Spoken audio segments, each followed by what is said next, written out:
نحمدہ و نصلی علی رسولہ الکریم، اما بعد۔ کل میں نے سورہ بقرہ کے چوتھے رکوع کا نصف حصہ تلاوت کیا تھا، یعنی 5 آیات، اگرچہ درس ہمارا کل صرف 1 آیت تک ہی ہو سکا۔ اب آج میں جو نصف ثانی ہے سورہ بقرہ کے چوتھے رکوع کا، اس کی تلاوت کر رہا ہوں۔ اعوذ باللہ من الشیطان الرجیم، بسم اللہ الرحمن الرحیم۔ وَقُلْنَا يَا آدَمُ اسْكُنْ أَنْتَ وَزَوْجُكَ الْجَنَّةَ وَكُلَا مِنْهَا رَغَدًا حَيْثُ شِئْتُمَا وَلَا تَقْرَبَا هَٰذِهِ الشَّجَرَةَ فَتَكُونَا مِنَ الظَّالِمِينَ فَأَزَلَّهُمَا الشَّيْطَانُ عَنْهَا فَأَخْرَجَهُمَا مِمَّا كَانَا فِيهِ وَقُلْنَا اهْبِطُوا بَعْضُكُمْ لِبَعْضٍ عَدُوٌّ وَلَكُمْ فِي الْأَرْضِ مُسْتَقَرٌّ وَمَتَاعٌ إِلَىٰ حِينٍ فَتَلَقَّىٰ آدَمُ مِن رَّبِّهِ كَلِمَاتٍ فَتَابَ عَلَيْهِ إِنَّهُ هُوَ التَّوَّابُ الرَّحِيمُ قُلْنَا اهْبِطُوا مِنْهَا جَمِيعًا فَإِمَّا يَأْتِيَنَّكُم مِّنِّي هُدًى فَمَن تَبِعَ هُدَايَ فَلَا خَوْفٌ عَلَيْهِمْ وَلَا هُمْ يَحْزَنُونَ والذین کفروا وکذبوا بآیاتنا اولئک اصحاب النار هم فیہا خالدون۔ صدق اللہ العظیم۔ رب اشرح لی صدری ویسر لی امری واحلل عقدۃ من لسانی یفقہوا قولی۔ اللہم ربنا الہمنا رشدنا واعذنا من شرور انفسنا۔ اللہم ارنا الحق حقا وارزقنا اتباعہ وارنا الباطل باطلا وارزقنا اجتنابہ۔ اللہم ربنا زدنا علما، اللہم ربنا زدنا علما، آمین یا رب العالمین۔ کل میں نے عرض کیا تھا کہ سورہ بقرہ کا یہ چوتھا رکوع جس قدر اہم ہے اپنے مضامین کے اعتبار سے، اسی قدر مشکل بھی ہے، اور واقعہ یہ ہے کہ میرا اپنا احساس یہ ہے کہ یہ قرآن حکیم کا مشکل ترین مقام ہے۔ ویسے بھی ظاہر بات ہے کہ جو فلسفے کے اہم مسائل ہیں وہ اپنی جگہ پر مشکل، اور ظاہر بات ہے کہ جن بنیادی حقیقتوں پر ان مسائل کا دار و مدار ہے، ان کا ادراک، ان کا شعور، وہ بھی کوئی آسان کام نہیں ہے۔ تو میں یہ چاہتا ہوں کہ آج چند وہ باتیں ذرا دہرا دوں جو میں نے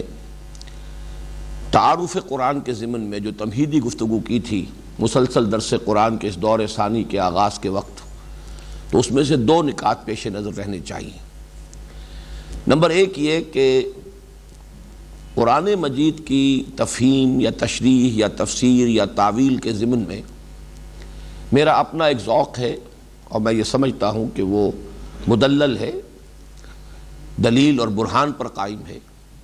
اور وہ یہ ہے کہ جہاں تک تو قرآن حکیم کا وہ حصہ ہے کہ جو اعمال سے بحث کرتا ہے، حلال کیا ہے، حرام کیا ہے، جائز کیا ہے، ناجائز کیا ہے، اوامر کیا ہے، نواہی کیا ہے، جو قرآن حکیم کی عملی تعلیمات ہیں، ان کے ضمن میں یہ ہونا چاہیے کہ ہم پیچھے کی طرف جائیں، اسلاف کی آراء، بلکہ انتہائی پیچھے پہنچ کر، اس لیے کہ اس کے ضمن میں اصل دلیل نبی اکرم صلی اللہ علیہ وسلم کی تعبیرات اور آپ کی جو عملی تشریح ہے، جس طرح آپ نے قرآن مجید کے ان احکام پر عمل کر کے دکھایا، وہ ہے اصل سند، وہ ہے اصل دلیل۔ بمصطفیٰ برسا خویش را کے دی ہماوست، اگر بہو نہ رسیدی تمام بولہ بیست۔ دین نام ہی مصطفیٰ کا ہے صلی اللہ علیہ وسلم، اور بالخصوص جو اس کا عملی حصہ ہے اس میں تو آخری سند، بلکہ کہنا چاہیے اولین سند بھی حضور صلی اللہ علیہ وسلم کا عمل، اور آخری سند بھی حضور صلی اللہ علیہ وسلم کی سنت۔ اب اس کے بعد یہ ہے کہ صحابہ کرام کے آثار ہیں، اقوال ہیں، اور ان کا طرز عمل ہے، پھر اس کے بعد درجہ بدرجہ تابعین، تبع تابعین، پھر ہمارے ائمہ فقہ، انہوں نے ان تمام روایات پر حضور صلی اللہ علیہ وسلم سے جو معصور اقوال ہیں، آپ کی سنت،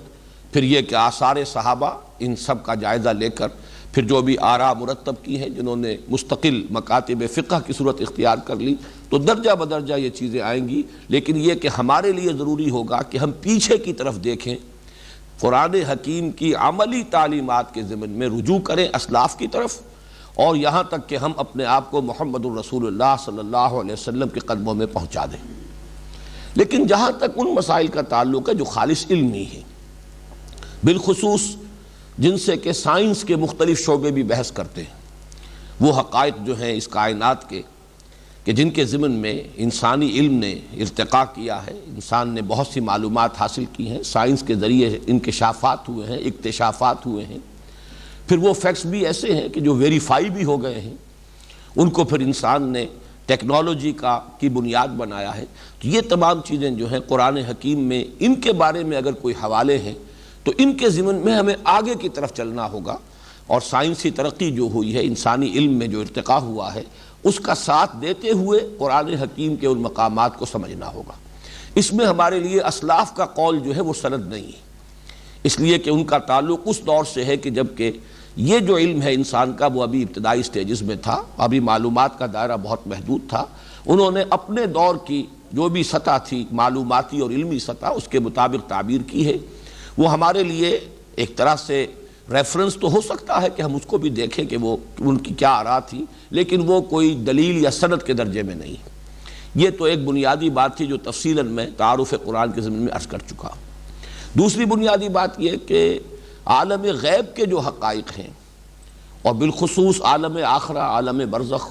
اور بعض چیزیں جو یہاں زیر بحث آ رہی ہیں، وہ بھی معلوم ہوتا ہے کہ اس کی صحیح تعبیرات جو ہے کرنا ہمارے لیے ممکن نہیں ہے۔ تو وہ متشابہات کا دائرہ ہے قرآن حکیم کا، اس کے ضمن میں اجمال پر اکتفا کرنی چاہیے، جو نتیجہ نکلتا ہے وہ حاصل کر لینا چاہیے۔ آمنا بہ کل من عند ربنا، یہ ہمارا ایٹیٹیوڈ ہونا چاہیے جو سورہ آل عمران کے آغاز میں بیان کیا گیا۔ والراسخون فی العلم، جن کو رسوخ فی العلم حاصل ہو جاتا ہے، وہ یہ کہتے ہیں آمنا بہ کل من عند ربنا،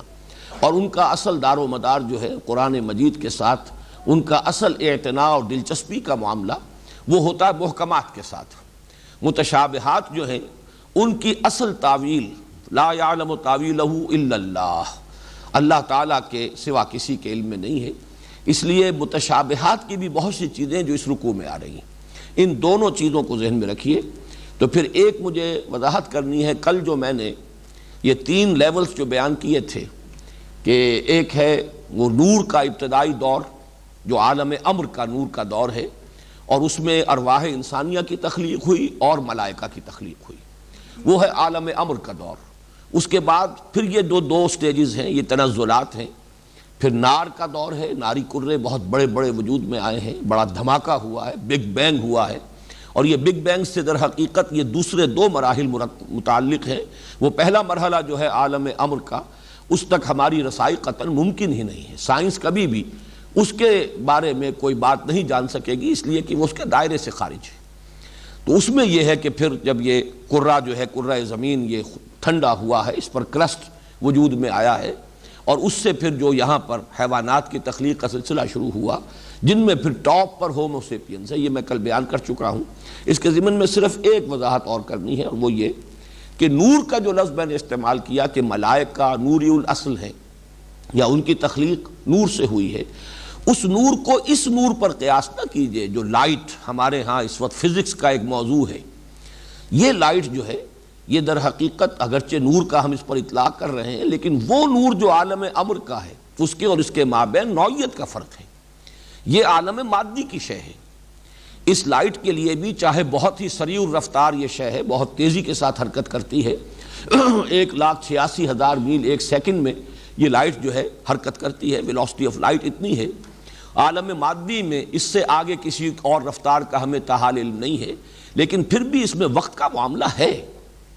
پھر اس نور کے ساتھ نار جو ہے حرارت وہ گویا کہ ملی جلی ہوئی ہے۔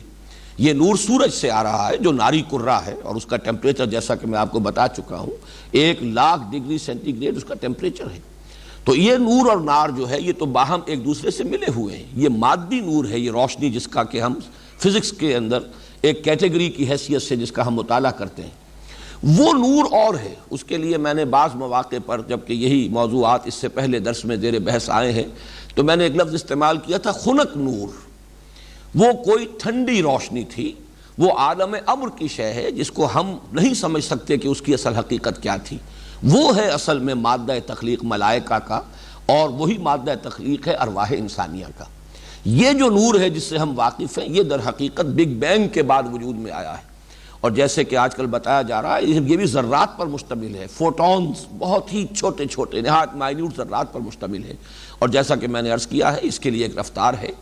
اس کو وقت جو ہے، اس کے ساتھ ٹائم ایلیمنٹ جو ہے وہ بہرحال لگا ہوا ہے، جبکہ عالم امر کی اشیاء ملائکہ اور ارواح انسانیہ کے لیے وقت سرے سے ایگزسٹ ہی نہیں کرتا، وہ ان کیٹیگریز سے ماورا ہے عالم امر، وہاں تو کن فیکون والی بات ہے، جبکہ عالم خلق میں جو چیز بھی ظہور پذیر ہوتی ہے اس میں ٹائم ایلیمنٹ لازمن ہے۔ آسمانوں اور زمین کی تخلیق 6 دنوں میں ہوئی، اور یہ دن ظاہر بات ہے کل میں عرض کر چکا ملینمز ہیں، یہ کوئی یہ دن نہیں ہے 24 گھنٹے والے دن۔ اسی طرح ایک رحم مادر میں جو بچہ پرورش پاتا ہے 9 مہینے اسے لگتے ہیں، وہ ایک جرثومہ جو ہے وہ باپ کی طرف سے اور ایک سیل ماں کی طرف سے ان کے امتزاج سے، انا خلقنا الانسان من نطفۃ امشاج، تو یہ نطفہ امشاج جو ہے پھر 9 ماہ لیتا ہے، تب وہ بچہ وجود میں آتا ہے، اس کی ایک تکمیل ہوتی ہے۔ تو ٹائم ایلیمنٹ عالم خلق کا ایک لازمی فیکٹر ہے، جبکہ عالم امر کا اس سے کوئی تعلق نہیں، عالم امر اس سے ماورا ہے۔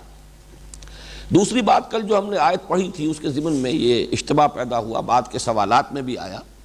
کہ ملائکہ نے جو یہ بات کہی کہ پروردگار کیا تو ایسا خلیفہ بنائے گا زمین میں کہ جو خونریزی کرے گا، فساد مچائے گا، جبکہ ہم حاضر ہیں، ہم آپ کے احکام کی تعمیل میں ہر دم سرگرم ہیں، نحن نسبح بحمدک، تیرے شکر کے ساتھ تیرا شکریہ ادا کرتے ہوئے کہ تو نے ہمیں اس خدمت پر مامور کیا ہے، خدمت منت منہ کی خدمت سلطان ہمی کنی، منت شناس ازو کے بخدمت بداشتت۔ تو اس میں ایک اشتباہ سا ہوتا ہے کہ یہ تو گویا کہ فرشتوں کی طرف سے کوئی اعتراض کی شکل ہے، اس پر ہمارے مفسرین نے، اور یہ چیز چونکہ ذہن قبول نہیں کرتا، فرشتوں کا جو مقام ہے، جو قرب انہیں حاصل ہے ذات باری تعالیٰ کے ساتھ، کہ وہ کوئی زبان طعن یا زبان اعتراض بھی کھول سکتے ہیں اللہ کے سامنے، تو اس کی جو تعبیر کی گئی ہے مختلف طریقوں پر، اس میں سے یہ کہ یہ صرف استفہام تھا، سمجھنے کی ایک کوشش۔ آج جب میں غور کر رہا تھا تو قرآن حکیم ہی میں سورہ بقرہ میں آگے جا کر مثال آ جائے گی، جیسے کہ حضرت ابراہیم علیہ السلام کا واقعہ بیان ہوا ہے، انہوں نے اللہ تعالیٰ سے درخواست کی کہ رب ارینی کیف تحیی الموتیٰ، پروردگار ذرا مجھے مشاہدہ کرا کہ تو کیسے زندہ کرے گا مردوں کو۔ اس پر فوری طور پر اللہ تعالیٰ کی طرف سے جو بات آئی، اولم تؤمن، کیا تو ایمان نہیں رکھتا، کیا تجھے یقین نہیں ہے؟ تو فوراً عرض کیا حضرت ابراہیم نے، بلا کیوں نہیں، ولیکن لیطمئن قلبی، میں اپنے دل کا ذرا اطمینان چاہتا ہوں، یقین میں اور پختگی چاہتا ہوں، وہ یقین جو ہے وہ اذعان کے آخری درجے کو پہنچ جائے، یہ میری خواہش ہے، ایمان میرا ہے، تصدیق میں کرتا ہوں، مانتا ہوں۔ اسی درجے میں یہ بات سمجھیے کہ یہ بالکل وہی قول کہ اللہ تعالیٰ کی طرف سے اگر فرشتوں سے بھی یہ کہا جاتا کہ کیا تمہیں اعتماد نہیں ہے، کیا تمہیں یقین نہیں ہے کہ جو کام میں کرنے چلا ہوں وہی درست ہے، تو جواب وہی ہوتا، بلا ولیکن لیطمئن قلبی ولیکن لتطمئن قلوبنا، اس لیے ہم یہ چاہ رہے ہیں کہ ہمیں اطمینان ہو جائے۔ تو یہ استفہام ہے، اور اس کے ضمن میں مولانا اصلاحی صاحب نے ایک بہت عمدہ تعبیر کی ہے، چونکہ وہ جو تعویل خاص ہے اس کے اعتبار سے، اور سورہ بقرہ میں جو اس حصے میں مضمون آ رہا ہے، اب آگے ہم بہت قریب پہنچ گئے اس کے، جہاں سے کہ یہود سے براہ راست خطاب شروع ہو جائے گا، اس سے بھی ایک ربط ہے اس کا، کہ اصل میں اس سرگزشت میں ایک آئینہ دکھایا جا رہا ہے کہ دعوت حق کے معاملے میں ایک شکل یہ ہو سکتی ہے کہ کوئی اشتباہ لاحق ہو جائے، کہیں کوئی اشکال ہو، بات سمجھ میں نہ آ رہی ہو، اس کی وجہ سے تاخیر ہو جائے اس دعوت کو قبول کرنے میں، تو یہ تو ظاہر بات ہے کہ اشتباہ جو ہے، شبہ اگر واقع ہوا، شبہ رفع بھی ہو جائے گا، اشکال ہے، اشکال رفع ہو جائے گا۔ ایسے لوگ جو ہے جب حقیقت منکشف ہو جائے گی بات کو تسلیم کر لیں گے۔ لیکن ایک ہوتا ہے انکار تکبر کی بنیاد پر، تکبر ہو، حسد ہو، یہ تکبر اور حسد کی بنیاد پر جو انکار ہوتا ہے یہ مستقل ہوتا ہے، دائمی ہوتا ہے، یہ رفع ہونے والا نہیں ہوتا۔ گویا کہ یہ فرشتوں کو جو اشکال پیش آیا یا جو اشتباہ ہوا، اللہ تعالیٰ کی طرف سے اس کی وضاحت ہو گئی اور انہوں نے اسے قبول کر لیا۔ یہ گویا کہ طرز عمل تھا ان لوگوں کا کہ جنہیں حضور صلی اللہ علیہ وسلم کی بات کو سمجھنے میں کچھ وقت لگا، کچھ اشکالات، کچھ شبہات رہے، لیکن جیسے جیسے وہ شبہات رفع ہوتے گئے، اشکالات دور ہوتے گئے، وہ ایمان لاتے چلے گئے۔ اس کے برعکس جو علماء یہود کا طرز عمل تھا وہ تھا تکبر اور حسد کی بنیاد پر، کہ یہ گھٹیا قوم ہے بنی اسماعیل، اور ہم جو ہے اعلیٰ نسل سے ہیں، chosen people of the lord, ابھی تک یہ ہماری ہی ایک امتیازی شان رہی ہے، نبوت اور رسالت اور کتابوں کا نزول جو ہے وہ ہم سے متعلق رہا ہے۔ آج یہ نعمت ہم سے اگر سلب کر کے ان کو دی جا رہی ہے تو اس کے باوجود کہ وہ پہچان گئے، قرآن مجید بار بار کہتا ہے کہ یعرفونہ کما یعرفون ابناہم، ایسے پہچانتے ہیں محمد کو صلی اللہ علیہ وسلم جیسے کہ اپنے بیٹوں کو پہچانتے ہیں۔ لیکن حسد اور تکبر کا کوئی علاج نہیں ہے، یعنی وہ جو ہمارے ہاں ایک کولوکیل لینگویج میں کہا جاتا ہے کہ سوتے کو جگایا جا سکتا ہے، جاگتے کو جگانا ممکن نہیں ہے۔ جنہیں اشتباہ ہو گویا کہ وہ سوئے ہوئے تھے، آپ نے جگا دیا، جاگ گئے،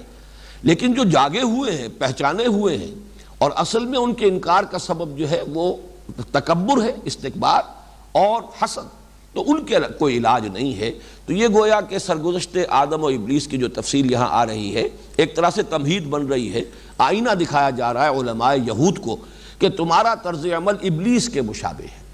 جس بنیاد پر کہ اس نے استکبار کیا اور استکبار کی بنیاد پر وہ پھر کفر کی روش اختیار کی، اللہ تعالیٰ کی نافرمانی کی، راندہ درگاہ ہو گیا، بعین ہی یہی روش ہے جو تم اختیار کر رہے ہو۔ باقی یہ کہ یہ استفہام کے درجے کی ایک شے ہے کہ جو پیش کیا گیا، البتہ اس میں ایک امکان کے درجے میں، وہ میں نے جیسا کل عرض کیا تھا کہ دو رائے ہیں اہل سنت کا، زیادہ اجماع تو اسی بات پر ہے کہ فرشتوں میں کسی شر پر یا معصیت کا ان میں مادہ ہی سرے سے نہیں ہے، اور ایک رائے یہ ہے خاص طور پر معتزلہ کی کہ ایسا نہیں ہے کہ وہ شر پر قادر نہ ہو یا مادہ موجود نہ ہو، بلکہ یہ کہ ان کے سامنے حقائق اتنے روشن ہیں کہ وہ معصیت کا ارتکاب کرتے نہیں۔ ایک یہ ہے کہ کوئی معصیت کا ارتکاب کرتا نہ ہو، ایک یہ ہے کہ وہ معصیت کا ارتکاب کر سکتا نہ ہو، ان دونوں میں فرق ہے۔ معصومیت جو ہے خود انبیاء کرام کی وہ بھی اسی درجے میں ہے، یہ نہیں ہے کہ ان کے ساتھ نفس نہیں تھا یا ان کے اندر کوئی یعنی اس طرح کا کوئی جذبہ یا خیال بھی پیدا نہیں ہو سکتا تھا، یہ بات نہیں ہے، بشریت ان کی تھی۔ لیکن یہ کہ معصومیت مراد کیا ہے کہ محفوظ تھے، اللہ تعالیٰ بر وقت رہنمائی فرماتا تھا، اور اگر کوئی غلط خیال کبھی پیدا ہو بھی جاتا تھا تو اس کی طرف سے خصوصی حفاظت کا اہتمام ہوتا تھا۔ اسی طریقے سے اگر فرشتوں کے اندر بھی اگر اس قول کو مانا جائے تو یہ کہ اس کے ساتھ تعویل یہ ہو جائے گی کہ یہ ایک وسوسہ تھا جو ان کے ذہن میں آیا، اور ہمارے ہاں اصول یہی ہے، وسوسہ جب تک کہ رہے اور اس پر کوئی عمل نہ کرے انسان تو اس پر کوئی گرفت نہیں ہے۔ تو ہو سکتا ہے کہ فرشتوں کو یہ احساس ہوا ہو کہ ہم اس کے اہل ہیں، خلافت کا یہ منصب جو ہے یہ آدم کو یا ذریت آدم کو جو دیا جا رہا ہے، تو ہمارے اندر ظاہر بات ہے کہ وہ سارے تقاضے پورے ہیں، نحن نسبح بحمدک ونقدس لک۔ تو اس درجے میں جب کہ ان کے سامنے بات واضح ہو گئی، انہوں نے تسلیم کر لیا، تو پھر اس میں کوئی ان کے اوپر کوئی ملامت کا پہلو نہیں ہے۔ تو یہ ایک استفہام اور اشکال کو رفع کرنے کی کوشش ہے۔ اب آگے چلیے، وَعَلَّمَ آدَمَ الْأَسْمَاءَ كُلَّهَا، اور اللہ نے سکھا دیے آدم کو نام کل کے کل۔ ثُمَّ عَرَضَهُمْ عَلَى الْمَلَائِكَةِ، پھر پیش کیا ان کو فرشتوں کے سامنے۔ عرضہم، ظاہر بات ہے یہاں حضرت آدم مراد نہیں ہے، بلکہ وہ اشیاء یا وہ اشخاص، اس کی وضاحت میں بعد میں کروں گا، جن کے نام حضرت آدم کو سکھائے گئے۔ فقال انبئونی باسماء ہؤلاء ان کنتم صادقین، اور فرمایا فرشتوں سے کہ اب مجھے بتاؤ ان کے نام اگر تم صادق ہو، اور صادق کا لفظ عربی زبان میں صرف سچ کے لیے نہیں آتا، درست ہونا کسی شے کا، اگر تمہارا خیال صحیح ہے، اگر تمہارا موقف درست ہے تو ان کے نام مجھے بتاؤ۔ اسی طرح کذب جو ہے جھوٹ، وہ جھوٹ کے لیے بھی آتا ہے جبکہ آدمی جان بوجھ کر کوئی خلاف حقیقت بات کہہ رہا ہو یا بیان کر رہا ہو، اور اگر مغالطے میں بھی آ کر کوئی شخص خلاف حقیقت بات کر رہا ہو، خلاف واقعہ بات کر رہا ہو، تو اس پر بھی کذب کا اطلاق ہو جاتا ہے۔ تو یہ صدق اور کذب جو ہے اردو میں ہم ان کا جو مفہوم سمجھتے ہیں، عربی میں اس سے وسیع تر ہے۔ تو فرمایا کہ ثم عرضهم على الملائکۃ فقال انبئونی باسماء هؤلاء ان کنتم صادقین قالوا سبحانک لا علم لنا الا ما علمتنا، فرشتوں نے عرض کیا تو پاک ہے اور ہمیں کوئی علم حاصل نہیں ہے سوائے اس کے کہ جو تو نے ہمیں علم عطا کیا، انک انت العلیم الحکیم، یقیناً تو ہی ہے کل علم رکھنے والا اور پوری حکمت کا احاطہ کرنے والا۔ یہاں پر جو اسلوب حصر کا ہے، انک انت العلیم، یقیناً تو ہی واحد ہستی ہے کہ جو پورے علم کا احاطہ کرتی ہے، جس کے پاس کل علم ہے، ہر شے جس کے علم میں ہے، اور الحکیم جو حکمت کا بھی احاطہ کرنے والی ذات ہے، وہ تو ہی ہے اور تیری ہی ذات ہے واحد۔ قال یا آدم انبئہم باسمائہم، اللہ نے فرمایا کہ اے آدم اب بتاؤ انہیں ان کے نام. فلما انبأهم باسمائهم، تو جب آدم نے بتا دیے انہیں ان کے نام، قال الم اقل لكم انی اعلم غیب السماوات والارض، اللہ تعالیٰ نے فرمایا کیا میں نے تم سے نہیں کہا تھا کہ میں جانتا ہوں آسمانوں اور زمین کا ہر چھپی ہوئی شے کو، میں جانتا ہوں کل غیب کو آسمانوں کے اور زمین کے. انی اعلم غیب السماوات والارض واعلم ما تبدون وما کنتم تکتمون، اور میں جانتا ہوں جو کچھ کہ تم ظاہر کر رہے تھے اور جو کچھ کہ تم چھپا رہے تھے. اب یہ چند آیات جو ہیں اس میں ایک ہی مضمون آیا ہے تو اس پر بحثیت مجموعی ہم کلام کریں گے. اس میں سب سے پہلا مسئلہ یہ ہے کہ یہ نام کن چیزوں کے تھے. ایک تو سطحی سے سوالات آتے ہیں کہ اگر تو ہم یہ سمجھیں کہ یہ کوئی امتحان لیا گیا ہے فرشتوں کا، تو یہ اصل میں انداز وہ نہیں ہے، بلکہ یہ ہے کہ صرف فرشتوں کے سامنے ڈیمانسٹریشن کرنی ہے، ایک شے کی وضاحت پیش کرنی ہے کہ جس ہستی کو میں خلافت عطا فرما رہا ہوں وہ جہاں اس میں کوئی شر کا پہلو ہے وہاں خیر کا پہلو بھی ہے، یا یہ کہ جہاں میں اس کو یہ اختیار دے رہا ہوں وہاں ساتھ ہی علم دے رہا ہوں، اور یہ علم جو ہے یہ یقیناً بیلنس کرے گا، اس کے اندر جو بھی امکان شر ہے اس کو بیلنس کرے گا اور خلافت کی بنیاد بنے گا. اس میں اصل میں جو سوال پیدا ہوتا ہے وہ یہ ہے کہ یہ نام کس چیز کے تھے. اور جیسا کہ میں عرض کر چکا ہوں شروع میں، مشکلات القرآن میں سے ہے یہ مقام، بلکہ میرے نزدیک تو مشکل ترین مقامات میں سے ہے یہ چوتھا رکوع قرآن مجید کا سورہ بقرہ کا. یہاں پر دو رائے ہیں. اکثر و بیشتر ہمارے مفسرین، متقدمین اور متاخرین تقریباً اس پر ان کا اجماع ہے کہ یہ ہے اشیاء کے نام اور ان کے خواص، صرف نام نہیں بلکہ ان کے خواص، ان کی خاصیتیں، ان کی پراپرٹیز. اس لیے کہ جو انسان کا جو علم ہے انسانی علم، اس لیے کہ علم دو ہے، ایک علم ہے انسانی علم یا جس کو ہم کہیں گے مادی علم، جو انسان حاصل کرتا ہے اپنے حواس کے ذریعے سے اور پھر عقل کے ذریعے سے. حواس جو ہیں ہمارے معلومات فراہم کرتے ہیں، سینس ڈیٹا جسے ہم کہتے ہیں، وہ ڈیٹا فراہم ہو گیا، آنکھ نے دیکھا، کان نے سنا، کہیں کچھ چکھا، کچھ چھوا، کچھ سونگھا، مختلف جو ہمارے ذرائع ہیں اس سے ہم نے کچھ معلومات حاصل کی. ان معلومات کو پھر مرتب کیا، اس سے استدلال، استنباط، اس سے پھر استدلال کرتے ہوئے اور استخراج کرتے ہوئے پھر بہت سی چیزیں جو ہے مزید معلومات جو پہلے سے غیر معلوم تھیں ان حقیقتوں تک بھی انسان اپنے منطق کے ذریعے سے، غور و فکر کے ذریعے سے، استدلال کے ذریعے سے پہنچ جاتا ہے. یہ انسانی علم ہے. تو انسانی علم، اور جس کو خاص طور پر آج کے اعتبار سے آپ کہیے مادی علم یا سائنسی علم، اس لیے کہ اسی میں پھر اضافہ ہو جاتا ہے فلسفیانہ علم کا بھی، کہ انسان کو جو معلومات حاصل ہوتی ہیں اس پر وہ اپنی علم کی فیکلٹی جو ہے، دماغ کی ریزننگ کی فیکلٹی کو اپلائی کرتا ہے اور کائنات کے کچھ کلی حقائق کے بارے میں بھی رائے قائم کرتا ہے. اسی کو ہم فلسفہ کہتے ہیں. لیکن فلسفے کو ذرا ایک طرف رکھ دیجئے. اس وقت وہ جو بنیادی انسانی علم ہے، یعنی حواس کے ذریعے سے حاصل شدہ معلومات اور ان معلومات سے مزید استدلال اور استنباط کے ذریعے سے کچھ اور چیزوں کو معلوم کرتے ہوئے آگے بڑھنا قدم بقدم، یہ علم جو ہے ترقی کرتا چلا آ رہا ہے. جیسے کہ آپ کو معلوم ہے کہ کبھی شاید اتفاقاً ہی ہوا ہو کہ دو پتھر آپس میں ٹکرائے ہوں اور چنگاری پیدا ہو گئی ہو. جس انسان نے پہلی مرتبہ اس کا مشاہدہ کیا ہوگا تو ایک بہت بڑا اکتشاف ہوا اس کے سامنے، بڑا انکشاف ہوا، اور اس کے بعد وہ جو ہے پتھروں کو ٹکرا کر چنگاری پیدا کر کے آگ کی دریافت ہو گئی کہ جو ایک بہت بڑی سورس تھی انرجی کی، یہی واحد سورس ہوگی پہلے، اور بہت بڑا موجد قرار پایا ہوگا وہ انسان جس نے آگ دریافت کی. اسی طریقے سے رفتہ رفتہ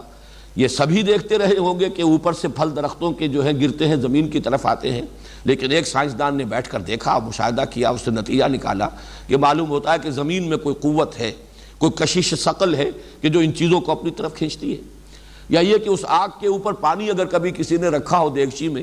اور وہ اس نے کہیں دیکھا ہو کہ وہ بھاپ کی وجہ سے اس کا ڈھکن جو ہے دیگچی کا وہ ہل رہا ہے، تو اسے اندازہ ہوا کہ یہ کوئی طاقت ہے اس کے اندر، کوئی قوت ہے جو اس ڈھکن کو ہلا رہی ہے. چنانچہ بھاپ جو ہے اس کے اندر جو قوت اللہ نے رکھی ہوئی وہ انسان کو معلوم ہو، اسٹیم انجن دریافت ہو گئے. یہ تدریجاً ارتقاء ہو رہا ہے انسانی علم کا. لیکن اس علم کو اگر آپ دیکھیں گے تو وہ کیا ہے؟ انسان کا مشاہدہ، کوئی شے، کوئی فینومینن اس نے دیکھا، پھر اس کے لیے کوئی نام تجویز کیا، کوئی عنوان، اور یہ ناموں کے ذریعے ہی سے انسان نے اپنی معلومات کو منضبط کیا، مرتب کیا. انہی کے حوالے سے پھر یہ علم جو ہے ایک نسل سے اگلی نسل کو منتقل ہوا. تو یہ علم الاسماء جو حضرت آدم علیہ السلام کو دے دیا گیا، اور یہاں اس کو شامل رکھ لیجئے کہ یہ پوٹینشلی گویا کہ پورا وہ علم حضرت آدم کو دے دیا گیا تھا.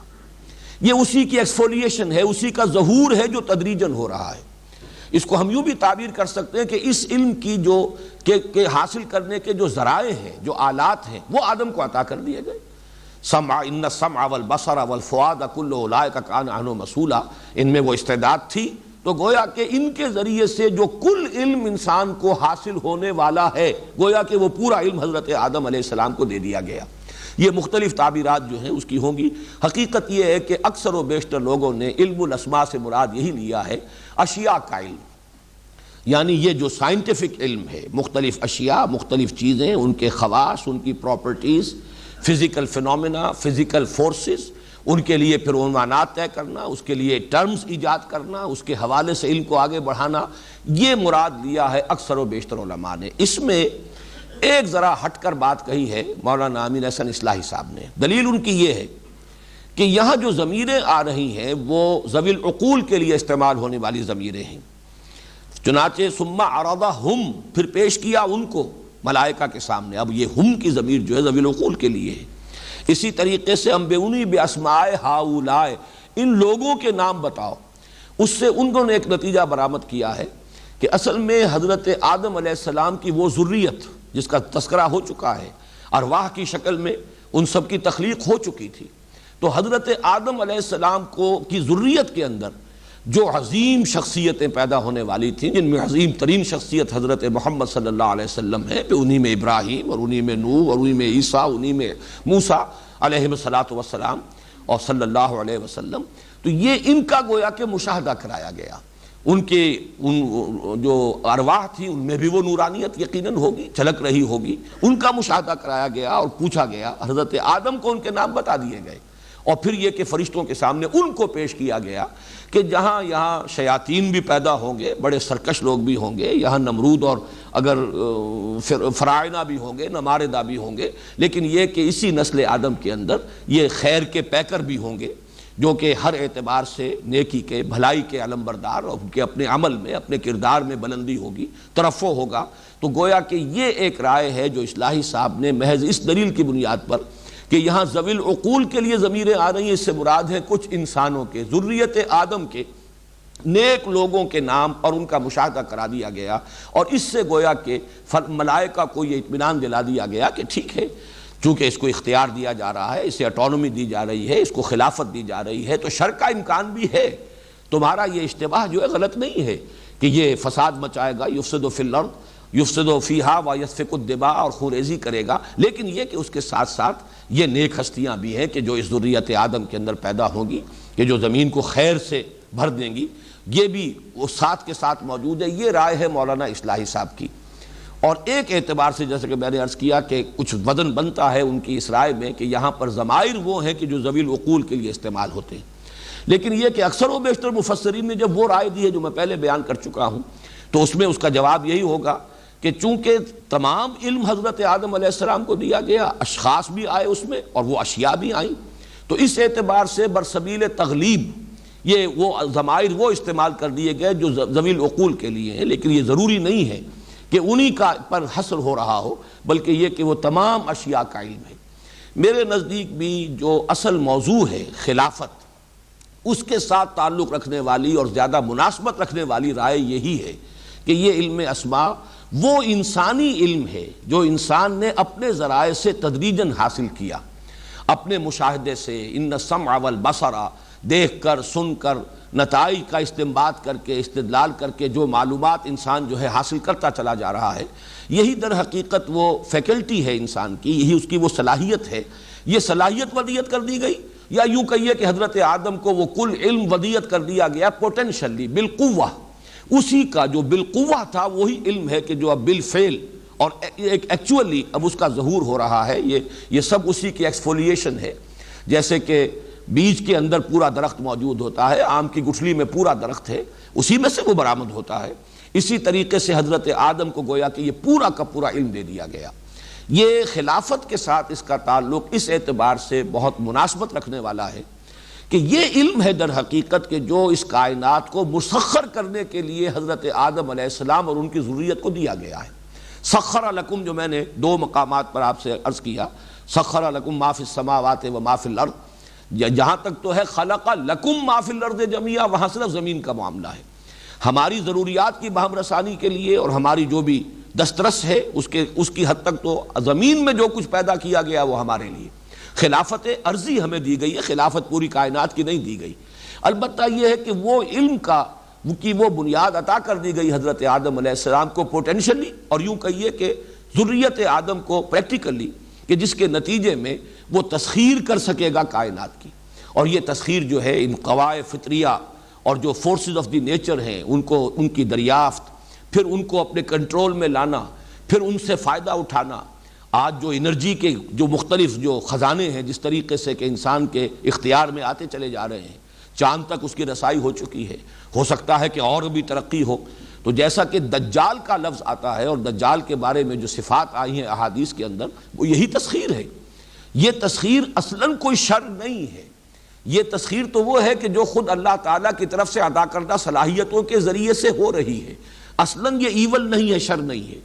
اس کو شر بنا دیا اس چیز نے کہ وہ جو روحانی ترقی ساتھ ہونی چاہیے، جو ایمان باللہ ہونا چاہیے، جو اصل حقائق انسان کے سامنے رہنے چاہیے، اپنی اصل حیثیت کو جو سمجھنا چاہیے خالق کائنات کے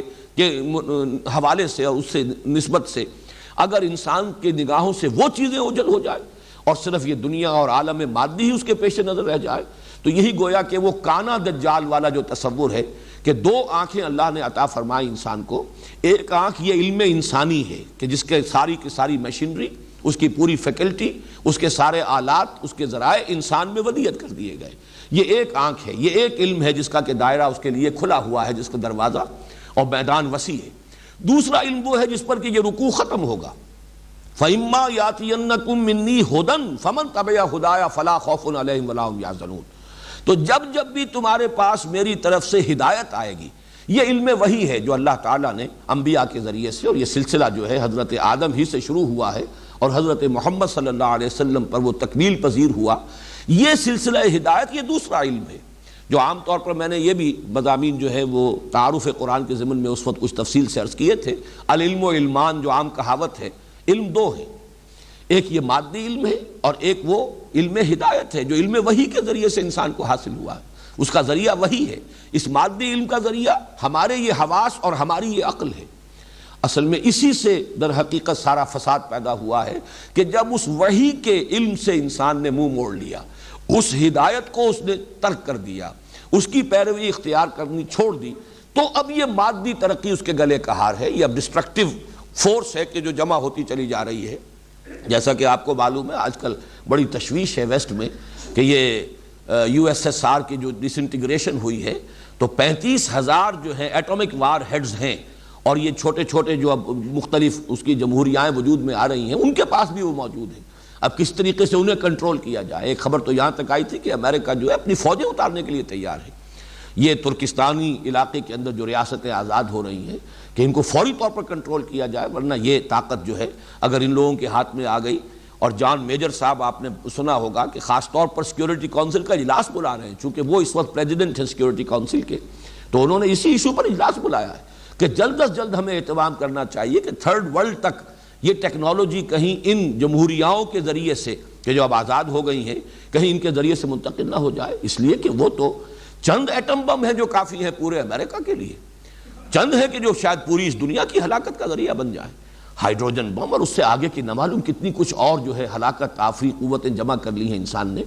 تو یہ ہے در حقیقت دجالیت اس وجہ سے بن گئی کہ یہ علم اب یک رخا ہو گیا. دونوں آنکھوں میں سے ایک آنکھ بند ہے،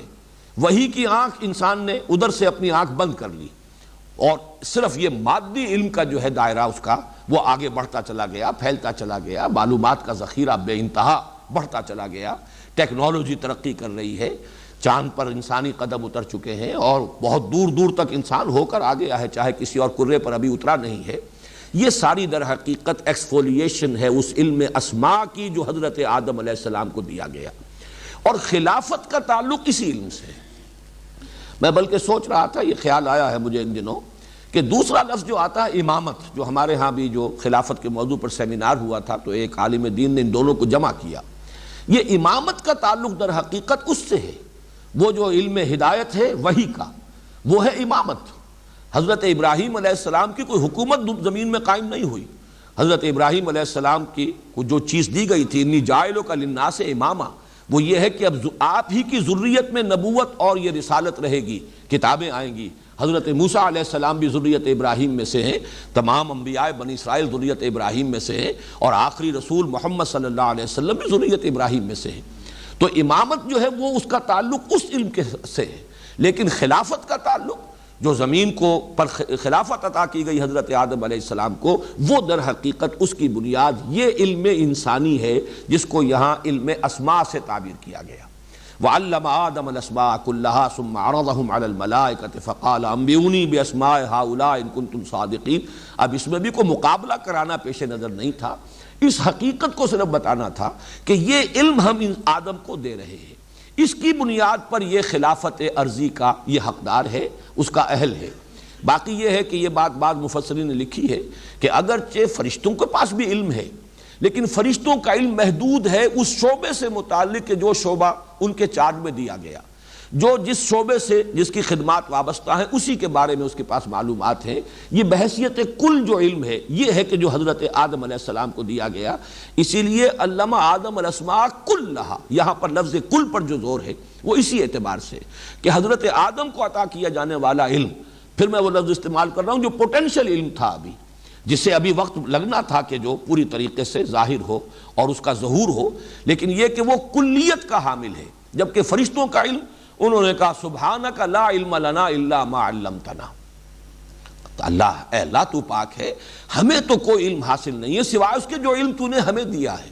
ہمارا علم جو ہے وہ ہمارے ہی جو شعبے ہیں جن سے ہماری خدمات متعلق ہیں، جو ذمہ داریاں جس شعبے سے متعلق ہمیں سونپی گئی ہیں، اس سے متعلق جو آپ نے علم ہمیں عطا فرمایا ہے وہ ہمیں حاصل ہے، باقی اس سے زائد ہمارے پاس علم نہیں ہے۔ انک انت العلیم الحکیم، یقیناً کل علم رکھنے والا، یہاں وہ حصر کا اسلوب میں بیان کر چکا ہوں، اشارہ کر چکا ہوں، کل علم تو صرف تیرے ہی پاس ہے، کل حکمت یا وہ پورا استحکام اور پختگی رسوخ، وہ تو کل کا کل جو ہے وہ صرف تیرے پاس ہے۔ العلیم اور الحکیم ذات صرف تیری ہے۔ قال یا آدم انبئہم باسمائہم فلما انباہم باسمائہم قال الم اقل لکم انی اعلم غیب السماوات والارض واعلم ما تبدون وما کنتم تکتمون۔ ترجمہ میں کر چکا ہوں، باقی اس میں کوئی مزید وضاحت کی ضرورت بھی نہیں ہے، اور نہ ہی ہم ایگزیکٹ جو ہے اس کے مفہوم کو معین کرنے کی پوزیشن میں ہیں۔ صرف ایک خیال جو ہوتا ہے کہ کیا تم ظاہر کر رہے تھے اور کیا تم چھپا رہے تھے، تو گویا کہ کوئی شے ایسی بھی تھی، عام جو الفاظ ہیں ان کے سیاق و سباق سے محسوس ہوتا ہے کہ یہ کچھ کلمہ ملامت بنتا ہے، کہ ایک بات تو وہ تھی جو تم نے کہی، اور ایک کچھ اور بھی تھا اس کا پہلو کہ جو تمہارے اندر تھا تم نے اسے اپنے جی میں رکھا ہے، اسے ظاہر نہیں کیا، اس سے ذہن ادھر ہی جاتا ہے لا محالہ انسان کا کہ انہیں یہ احساس ہوگا کہ ہم اہل ہیں، یہ خدمت ہم سر انجام دے ہی رہے ہیں، نحن نسبح بحمدک نقدس لک، تو اس اعتبار سے کوئی ان کے ذہن میں خیال آیا ہے، جس کی کہ یہاں پر اب اللہ تعالیٰ نے صرف اشارہ اس اعتبار سے کر دیا میرے علم میں یہ بھی ہے، جو تم اپنے اندر چھپائے ہوئے تھے، باقی جو کوئی تم نے ظاہر کیا وہ تو ظاہر ہو ہی گیا، البتہ یہ کہ یہ ڈیمانسٹریشن میری طرف سے ہو جانے کے بعد اب تمہارا وہ سارا اشتباہ یا اشکال یا جو بھی اس میں تمہیں کوئی دقت پیش آئی ہے وہ رفع ہو جانی چاہیے۔ میں نے جیسا کہ عرض کیا کہ وہ حضرات جن کی رائے یہ ہے، خاص طور پر معتزلہ، کہ فرشتے بھی اس معنی میں معصوم نہیں ہیں کہ ان کے اندر کوئی یعنی معصیت کا خیال تک بھی نہ آتا ہو، بلکہ یہ کہ وہ معصیت کا ارتکاب نہیں کرتے، نہ کرنا اور بات ہے، نہ کر سکنا اور بات ہے۔ تو اس اعتبار سے اگر کوئی وسوسہ بھی ان کے دلوں کے اندر بھی آیا ہو تو یہ کوئی بعید از قیاس اور بعید از جو ہے خیال بات نہیں ہے، اس کا ایک امکان موجود ہے، اور وسوسے کی بات یہی ہے کہ وسوسے پر گرفت نہیں ہے، اگر دل میں کوئی خیال آئے بھی تو اس پر جب تک کہ انسان اس پر عمل نہ کرے، اس کا اظہار نہ کرے، اس پر گرفت نہیں۔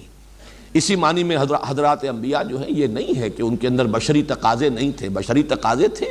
لیکن یہ ہے کہ ان کی معصومیت یہی تھی کہ اللہ تعالیٰ ہر وقت ان کی حفاظت فرماتا تھا، کسی غلطی کا ارتکاب عملاً ان سے نہیں ہو سکتا تھا، خاص طور پر اس کا کوئی امکان نہیں تھا کہ جانب نفس میں کوئی ارتکاب ہو، کبھی اگر ہوا بھی ہے تو وہ یہ ہے کہ خیر ہی کا جذبہ کہیں کسی ایک پہلو سے وہ حد اعتدال سے بڑھ گیا،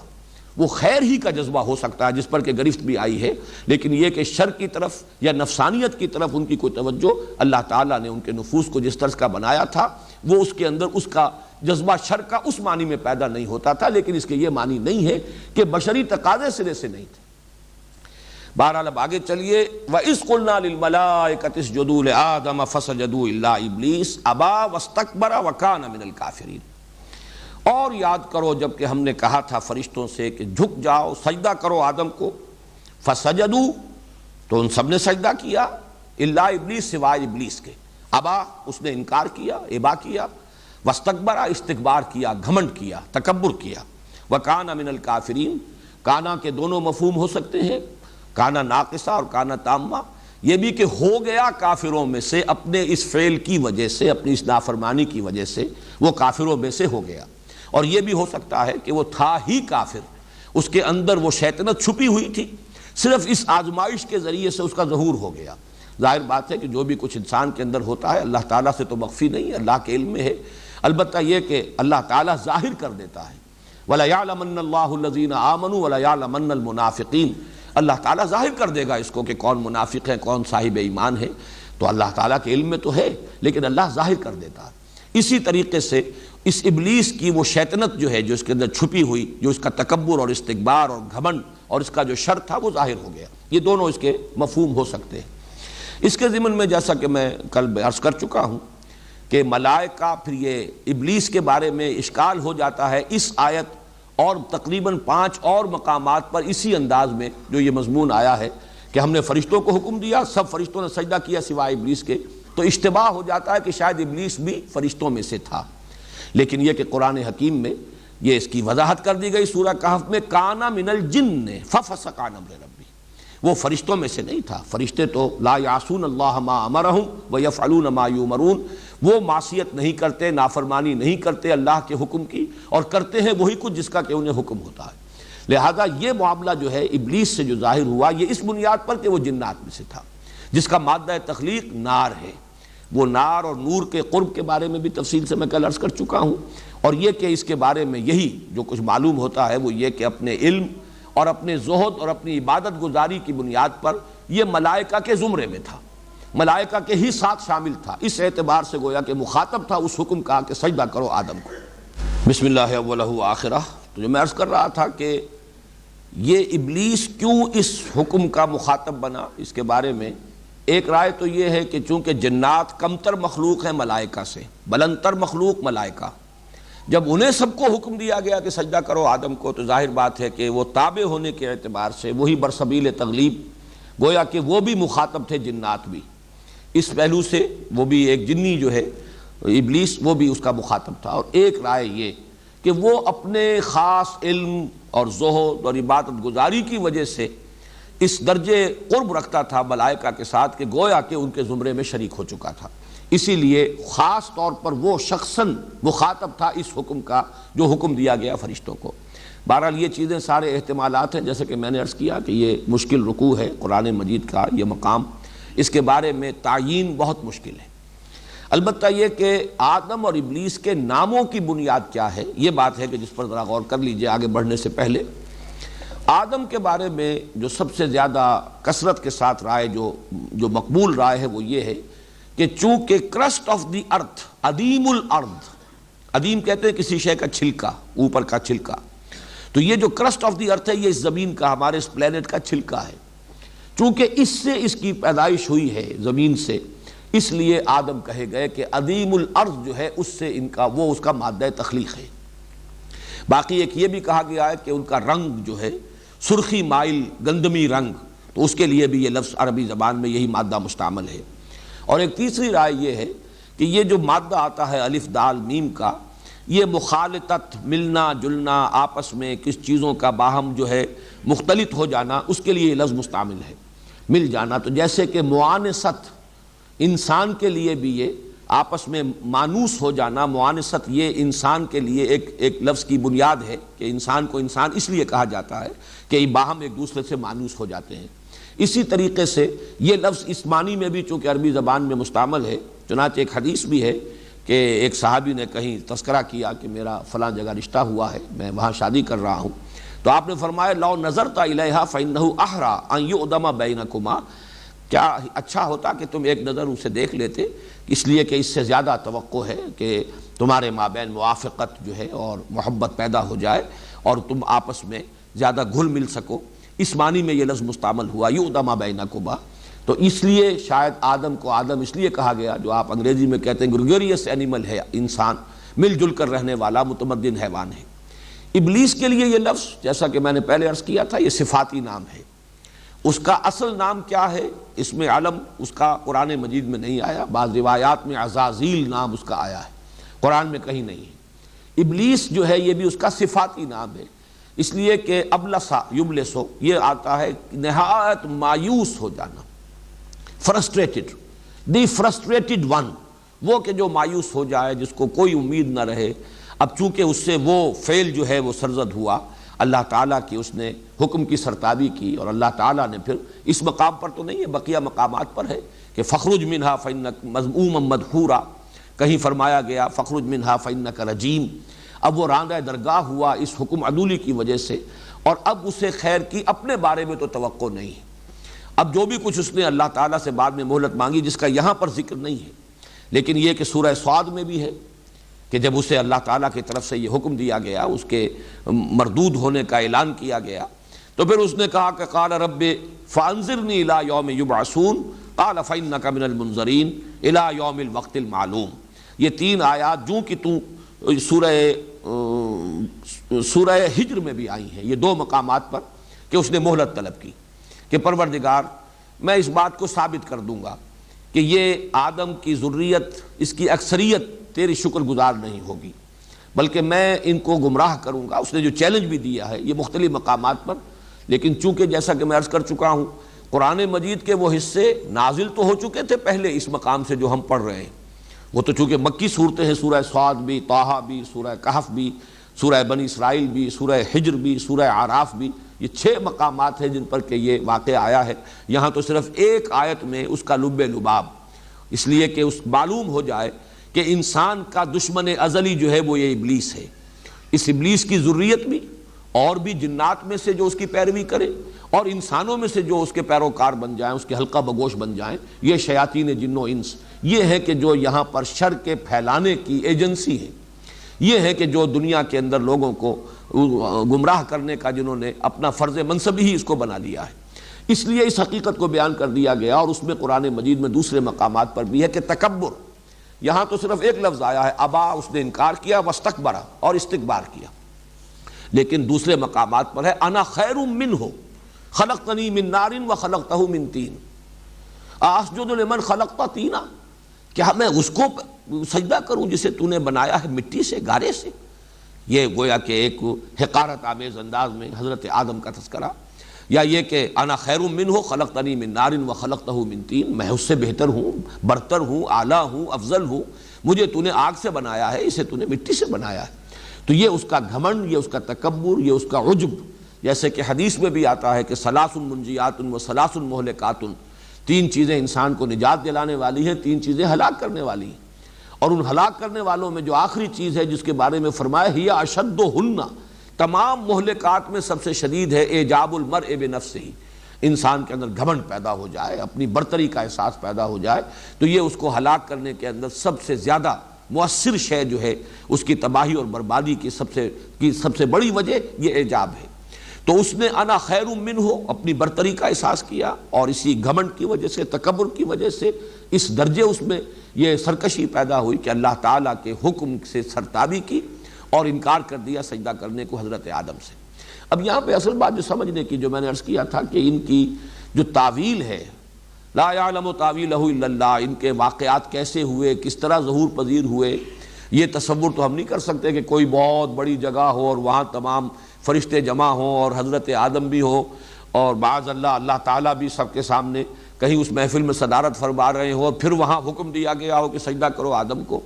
یہ تو کچھ عالم غیب کی باتیں ہیں. یہ بھی ہم یقین سے نہیں کہہ سکتے کہ حضرت آدم کو بھی یہ معلوم ہوا یا نہیں ہوا کہ مجھے سجدہ کرایا گیا ہے.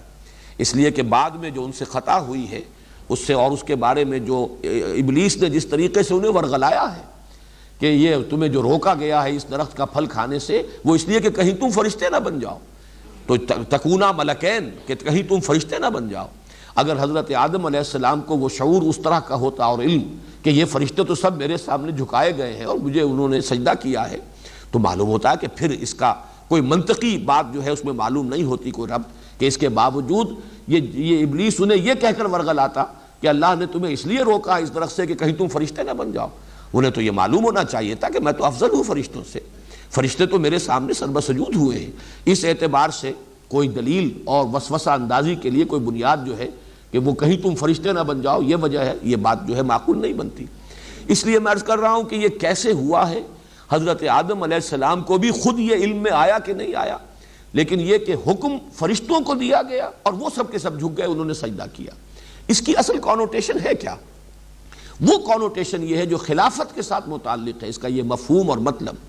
کہ جب اللہ تعالیٰ خلافت عرضی عطا فرما رہا ہے، قوت تسخیر عطا فرما رہا ہے آدم کو اور ان کی ذریت کو، تو یہ جو اللہ تعالیٰ کی اس عالمی اور کائناتی جو سلطنت ہے، اس کے جو کارکن ہیں، اس کی جو سول سروس ہے، اگر وہ آدم کا حکم نہ مانے تو ظاہر بات ہے کہ آدم تو ایک قدم یہاں چل نہیں سکتا. ہمیں جو ارادے کی آزادی دی گئی ہے، جو چوائس دیا گیا ہے، میں چلنا چاہتا ہوں کسی خیر کے کام کی طرف، تو نہ معلوم کتنی فورسز آف دی نیچر ہیں کہ جو اس راستے کے اندر اس میں متعلق ہیں، اور ان میں سے ہر ایک کے اوپر فرشتے مامور ہیں. اگر فرشتے قدم قدم پر میرے لیے رکاوٹ بن جائے، راستہ جو ہے میرا روک دے، تو میں اپنے کسی ارادے کو پایہ تکمیل تک نہیں پہنچا سکتا. آدم کو جب خلافت دی گئی اور تسخیر کائنات تک کا امکان اس میں رکھ دیا گیا، تو کل ملائکہ جو ہیں، اسی لیے دو مقامات پر قرآن مجید میں اس قدر زور ہے، فسجد الملائکۃ کلہم اجمعون، تو سجدہ کیا سب فرشتوں نے. الملائکہ میں بھی حصر ہے،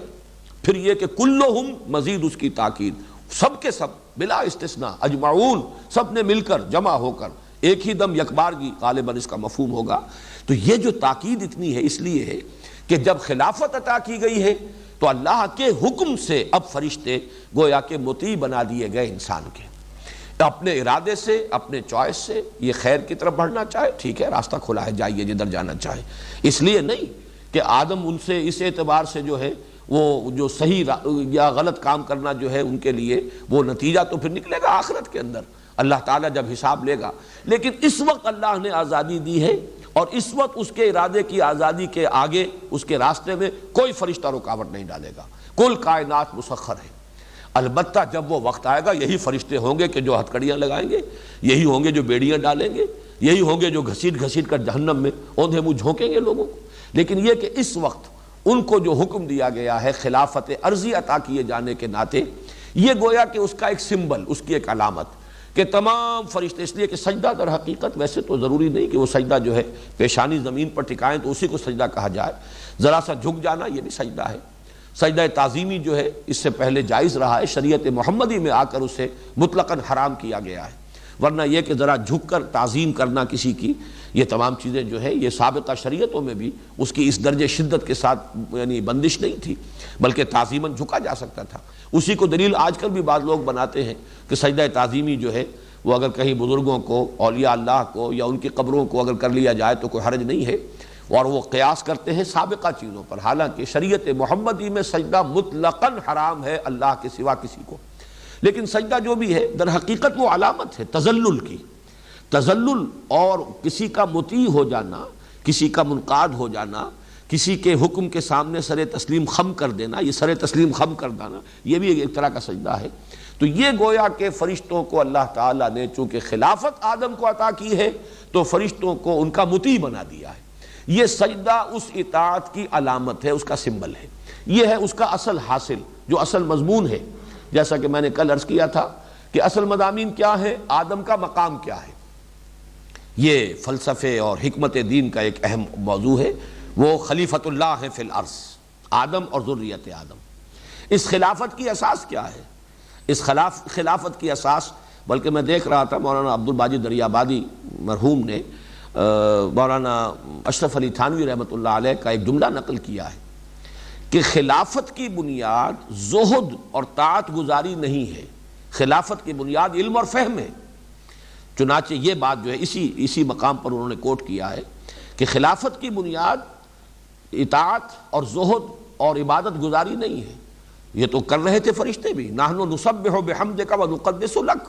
یہ چیزیں تو بتمام و کمال فرشتوں میں موجود تھیں. جب یہ ڈیمانسٹریشن کرائی گئی، علم آدم الاسماء کلھا ثم عرضهم علی الملائکۃ فقال انبئونی باسماء ہؤلاء ان کنتم صادقین، تو گویا کہ یہ بات ظاہر کر دی گئی کہ خلافت کی بنیاد علم ہے۔ اور یہاں جو وضاحت میں کر چکا ہوں، میرے نزدیک وہ انسانی علم ہے، علم وحی نہیں۔ علم وحی کا سلسلہ جو ہے اس رکوع کے آخر میں آئے گا، فَإِمَّا يَأْتِيَنَّكُم مِّنِّي هُدًى فَمَن تَبِعَ هُدَايَ فَلَا خَوْفٌ عَلَيْهِمْ وَلَا هُمْ يَحْزَنُونَ۔ اس سے تعلق امامت کا ہے، اس خلافت عرضی کا تعلق جو ہے وہ اس علم سے ہے۔ یہی وجہ ہے کہ دنیا میں ترقی جو ہے، اس سے وہ مسئلہ بھی حل ہو جاتا ہے کہ جو قومیں اس میں آگے نکل گئی ہیں، زمین پہ غلبہ انہی کا ہوا ہے، اگرچہ ان کے پاس ایمان نہیں ہے، اگرچہ وہ اللہ کو بھی مانتے ہیں یا نہیں مانتے ہیں تو 100 شرک جو ہے کر رہے ہیں، حضرت مسیح کو خدا کا بیٹا بنایا ہوا ہے، شریعت کو پس پش ڈالا ہوا ہے، شدید گمراہی میں ہے، اخلاقی پستی کے اندر مبتلا ہیں، یہ سب کچھ ہے، لیکن ان کے پاس زمین کا اختیار ہے، زمین کی قوت ہے، اقتدار ان کو دیا گیا ہے۔ تو معلوم ہوا کہ اصل شے جو ہے اس زمین کی خلافت جو ہے اس کا تعلق اس ہدایت سے نہیں، اس کا تعلق اس علم سے ہے جو علم الاسماء کی بنیاد پر ہے، اور جو حضرت آدم کو اور ان کی ذریت کو گویا کہ بالقوہ عطا کر دیا گیا تھا۔ تیسری بات جو ان آیات میں آئی وہ یہ کہ اس خلافت کا منطقی نتیجہ تھا کہ تمام فرشتے، یہ کارکنان قضاء و قدر جو ہے، جن کی تعداد وما یعلم جنود ربک الا ھو، جن کی تعداد کسی کو معلوم نہیں، جن کے جنود مجندہ جو ہے، ان کو سب کو آدم کے سامنے فسجد الملائکۃ کلھم اجمعون، اس لیے کہ جب کسی کو وائس رائے بنا کر یہاں بھیجا جاتا تھا تو ظاہر بات ہے کہ یہاں کی سارے کارکنان جو ہیں حکومت کے، وہ گویا کہ اس کی اطاعت کے پابند ہوتے تھے۔ اس معنی میں جب خلافت عرضی عطا کی گئی تو یہ جو ہڈن گورنمنٹ ہے کائنات کی، اس کے جتنے بھی کارکنان قضاء و قدر ہیں، اس کے جتنی بھی یہ سول سروس ہے، اس سب کو تابع فرمان کر دیا گیا ہے آدم کا۔ یہ ہے در حقیقت اس کا اصل خلاصہ، اس کا لب لباب۔ وَقُلْنَا يَا آدَمُ اسْكُنْ أَنْتَ وَزَوْجُكَ الْجَنَّةَ۔ اب ایک ڈیمانسٹریشن تو کرائی گئی فرشتوں کے سامنے کہ ہم نے آدم کو جو خلافت ہم دے رہے ہیں علم عطا کیا ہے، علم اسماء عطا کیا ہے جو تمہیں نہیں دیا گیا۔ اب دوسری ڈیمانسٹریشن کرانی مقصود ہے آدم کے سامنے، یہ کہ تمہارا یہ دشمن جس نے تکبر کی بنیاد پر انکار کیا جھکنے سے، ایک تمہارا ازلی دشمن ہے، اور یہ تمہیں ورغلائے گا، تمہیں تباہ کرنے کی اور برباد کرنے کی پوری کوشش کرے گا۔ میں چند الفاظ آپ کو سنا دیتا ہوں چونکہ اس مقام پر تو نہیں ہے، لیکن جن الفاظ میں کہ ابلیس نے پھر چیلنج کیا ہے اور آدم اور ذریت آدم سے اپنی دشمنی کا اعلان کیا ہے کھلم کھلا۔ سورہ صاد میں فرمایا قال فبعزتک لأغوینہم اجمعین، تو پھر اس نے کہا جب اسے مہلت دے دی گئی کہ جاؤ تمہیں مہلت ہے،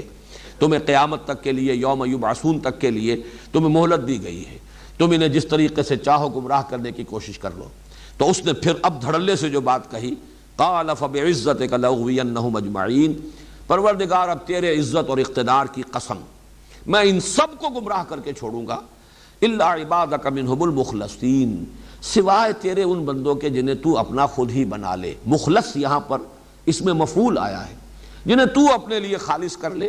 یعنی جن پر کوئی خصوصی کرم تیرا ہو، تیری نگاہ کرم ہو، جن پر خصوصی تیری عنایت خصوصی جن کے شامل حال ہو جائے، وہ ان کا معاملہ مستثنیٰ ہوگا، باقی میں ان سب کو اغوا کر کے چھوڑوں گا۔ سورہ بنی اسرائیل میں بھی اس نے یہ جو کہا تھا، جب سجدے کا حکم دیا گیا، جو الفاظ اس کے نقل ہوئے، قال ارأیتک ھذا الذی کرمت علی لئن اخرتنی الی یوم القیامۃ لاحتنکن ذریتہ الا قلیلا۔ اس نے کہا کہ پروردگار یہ آدم جس کو تو نے مجھ پر عزت دی ہے، اکرام کیا، جس کا مجھ سے افضل قرار دیا، جس کو سجدہ کرنے کا مجھے حکم دے رہا، اگر تو مجھے قیامت تک کے دن کے لیے مہلت دے دے تو میں ان سب کو ڈھانٹا باندھ دوں گا، سب کو گمراہ کر کے چھوڑوں گا، سب کو گویا کہ نکیل ڈال دوں گا، اور میں ان سب کو جو ہے غلط راستے کے اوپر لے جاؤں گا۔ اسی طرح سورہ ہجر میں ہے قال رب بما اغویتنی، پروردگار یہ جو تو نے مجھے گمراہ کر دیا، یعنی مجھے اتنی کڑی آزمائش میں ڈالا، میرا جو تکبر تھا اس کو جو یہاں پر جو مجروح ہوا، میرا پندار جو مجروح ہوا، اس کے نتیجے میں میں یہ غلط حرکت کر بیٹھا اور میں نے انکار کیا ہے تیرے حکم کو ماننے سے، تو گویا کہ تو نے مجھے گمراہ کیا۔ رب بما اغویتنی لأزینن لہم فی الارض ولأغوینہم اجمعین الا عبادک منہم المخلصین، وہی الفاظ یہاں بھی آئے۔ تو اب یہ کہ میں ان کے لیے زمین کے اندر جو مختلف چیزیں ہیں ان کو بڑا مزین کر دوں گا، اسی میں یہ مشغول ہو جائیں گے، اسی کی محبت میں گرفتار ہو جائیں گے، مال و اسباب دنیاوی ہی ان کا مقصود و مطلوب ہو جائے گی، اس کے لیے گردنیں ایک دوسرے کی کاٹیں گے اور خون بہائیں گے، وہی ان کا مقصود و مطلوب ہوگا۔ اور یہ کہ یہ میں ان سب کو گمراہ کر کے چھوڑوں گا سوائے تیرے ان بندوں کے جنہیں تو اپنے لیے خالص کر لے۔ سب سے زیادہ تفصیل کے ساتھ یہ الفاظ جو آئے ہیں اس کے چیلنج کے، وہ سورہ اعراف میں ہے۔ قال فبما اغويتني لاقعدن لهم صراطك المستقيم ثم لآتينهم من بين ايديهم ومن خلفهم وعن ايمانهم وعن شمائلهم ولا تجد اكثرهم شاكرين۔ تو اس نے کہا پروردگار جو تو نے مجھے گمراہ کر دیا اور راندہ درگاہ میں اب ہو گیا، میں تو اب ہم تو ڈوبے ہیں صنم، ان کو بھی لے ڈوبیں گے، میں ان کو بھی چھوڑنے والا نہیں ہوں، اور تو نے جو مجھے مہلت دی ہے اب میں تیرے سیدھے راستے پر ان کے لیے گھات میں بیٹھوں گا۔ صراط مستقیم تو توحید کا راستہ ہے، میں اس پر مورچہ لگاؤں گا، گھات میں بیٹھوں گا، میں ان کے لیے اپنی کمین گاہیں بناؤں گا، پھر میں ان پر حملہ آور ہوں گا۔ ثم لآتینہم من بین ایدیہم ومن خلفہم، ان کے سامنے سے بھی، ان کے پیچھے سے بھی، اور ان کے داہنی طرف سے بھی اور ان کے بائیں طرف سے بھی، اور تو دیکھے گا ان میں سے اکثر کو تو نہیں پائے گا شکر کرنے والے کہ جو مقام تو نے اسے عطا کیا ہے یہ اس پر تیرا شکر ادا کر سکے اور اس کا حق ادا کر سکے۔ یہ انداز ہے اس کے چیلنج کا۔ لیکن یہ کہ اب حضرت آدم کو متنبع کرنے کے لیے کہ یہ تمہارا دشمن ازلی ہے اور اس کو تم پہچان لو، ایک تجربہ کرایا جا رہا ہے۔ وَقُلْنَا يَا آدَمُ اسْكُنْ أَنْتَ وَزَوْجُكَ الْجَنَّةَ، اور ہم نے کہا کہ اے آدم تم اور تمہاری بیوی اب رہو جنت میں۔ یہ جنت کون سی جنت ہے اس میں اختلاف ہے۔ ایک تو ظاہر بات ہے کہ وہ جنت الخلد جو ہے جس میں داخل ہونے کے بعد پھر نکالا نہیں جائے گا کسی کو، یہ گمان غالب یہ ہوتا ہے یہ وہ جنت نہیں۔ البتہ کوئی آزمائشی جنت، کوئی ایسی جگہ کہ جہاں پر کہ عارضی ایک ڈیمانسٹریشن ہی کے لیے حضرت آدم اور حوا کو رکھا گیا ہے۔ اور جیسا کہ میں عرض کر چکا ہوں، بائبل کے جو بھی مرتبین ہیں، جب بھی یہ بائبل جو سفر پیدائش جو ہے، دی بک آف جینیسس جب مرتب ہوئی ہے، تو اب اس میں چونکہ اصل بائبل تو گم ہو گئی تھی تقریباً 7ویں صدی قبل مسیح میں یا 6 صدی قبل مسیح میں اصل بائبل، اصل تورات گم ہو گئی، بعد میں مرتب کی گئی ہے۔ تو اب جو بائبل ہے اس میں جو تصور دیا جا رہا ہے کہ وہ کہ زمین ہی پر کہیں یہ جنت تھی، کسی بلند مقام پر، بلکہ یہ کہ وہ تو لوکیٹ کرتے ہیں اپنے اندازے سے جو اہل علم ہیں، بائبل کے جاننے والے، تورات کے ماہرین، کہ یہ جو علاقہ کردستان کہلاتا ہے، یہ پہاڑی علاقہ، یہیں پر کوئی جگہ تھی جہاں کسی بلند مقام پر بس وہ ساری آسائشیں اور ساری چیزیں، ضرورتیں، ہر طرح کا عیش و آرام جو ہے انسان کو مہیا تھا، اور وہاں تھے در حقیقت حضرت آدم اور حضرت حوا۔ یہ ان کی ایک رائے ہے۔ جیسا کہ میں نے عرض کیا، اس میں بہرحال احتمالات کا تو امکان موجود ہے کہ مختلف احتمالات ہیں، لیکن یہ کہ تیقن کے ساتھ کچھ کہنا ہمارے لیے ممکن نہیں۔ یہاں سے بھی جو نتیجہ اخذ کرنا ہے وہ یہ ہے کہ ایک آزمائشی طور پر، ایک ڈیمانسٹریشن کے لیے کہ معلوم ہو جائے آدم کو کہ یہ میرا دشمن جو ہے ابلیس، یہ کس کس طور سے مجھے ورگلا سکتا ہے، کس کس طرح کے ہیلے اور حربے اختیار کر سکتا ہے، کیسے کیسے وسوسے جو ہے میرے دل میں ڈال سکتا ہے، اور مجھے اللہ تعالیٰ کی اس صراط مستقیم سے، توحید سے اور اطاعت خداوندی کے راستے سے منحرف کر سکتا ہے۔ صرف اس کا ایک تجربہ کرانا مقصود ہے۔ اب چاہے وہ تصور ہو کہ یہ تخلیق آدم کے سارے مراحل کہیں آسمانوں میں طے پائے ہیں پھر حبوط ہوا ہے، چاہے وہ تصور ہو کہ زمین ہی پر یہ سارے مراحل طے پائے ہیں، اس اعتبار سے وہ جنت جو ہے وہ بھی کہیں جنت ارضی، کسی جگہ پر کوئی اونچا مقام، اور جنت کا لفظ جو ہے صرف جنت، ظاہر بات ہے کہ اس میں احتمالات جو ہیں تمام کے تمام موجود ہیں۔ وَكُلَا مِنْهَا رَغَدًا حَيْثُ شِئْتُمَا، اور کھاؤ تم دونوں اس میں سے بافراغت، جہاں سے چاہو، جو چاہو کھاؤ، تمام پھل، تمام میوے تمہارے لیے مباح ہیں، جہاں سے چاہو ان سے تم استفادہ کرو۔ وَلَا تَقْرَبَا هَٰذِهِ الشَّجَرَةَ فَتَكُونَا مِنَ الظَّالِمِينَ، لیکن مت قریب پھٹکنا، مت قریب جانا اس درخت کے، تو تم ہو جاؤ گے ظالموں میں سے، حد سے تجاوز کرنے والے، ظلم کرنے والے، اللہ کے حکم سے انحراف کرنے والے، تم ظالموں میں سے ہو جاؤ گے اگر تم نے اس درخت کا پھل کھایا۔ یہ جو جنت کے اندر جس طریقے سے حضرت آدم کو رکھا گیا، اس کی جو کیفیات بیان ہوتی ہیں، یہ خاص طور پر سورہ طٰہٰ میں الفاظ آئے ہیں، ان لک لا تجوع فیہا ولا تعریٰ، اے آدم تمہارے لیے یہاں اس جنت میں جس میں ہم تمہیں رکھ رہے ہیں، تمہیں یہ کیفیات حاصل رہیں گی کہ نہ تمہیں بھوک ستائے گی، بھوک لگے گی نہیں، ولا تعریٰ، نہ عریانی لاحق ہوگی، وانک لا تظمأ فیہا ولا تضحیٰ، اور نہ تمہیں اس میں پیاس کی شدت محسوس ہوگی، پیاس کا احساس ہوگا، نہ ہی کہیں دھوپ کی کیفیت جو ہے، دھوپ کے ستانے کی اور گرمی اور اس کی حدت اور تمازت کا کوئی احساس ہوگا۔ یہ الفاظ ہیں کہ جن میں تعبیر کی گئی ہے اس جنت کی کیفیت کی جس میں حضرت آدم علیہ السلام کو، حضرت حوا سلام علیہا کو رکھا گیا ہے۔ باقی کسی اور جگہ پر اس کی کوئی اور تفصیل نہیں ہے۔ اس کا جو اس سے تعلق ہے وہ میں ابھی بعد میں بیان کروں گا۔ باقی رہ گیا یہ سوال کہ وہ درخت کون سا تھا۔ اس کی قرآن مجید نے قطعاً کہیں کوئی اس کی وضاحت نہیں کی، بلکہ صاف نظر آ رہا ہے کہ اس بحث سے قرآن مجید نے گویا کہ اعراض کیا ہے، ہذہ الشجرہ، گویا کہ اشارہ کر کے بتا دیا ہے کہ یہ درخت، بس اس سے زیادہ کوئی وضاحت نہیں کی ہے۔ اسپیکولیشنز مختلف کی گئی، چنانچہ بائبل کے جو مرتبین ہیں انہوں نے اسے ٹری آف نالج قرار دیا ہے،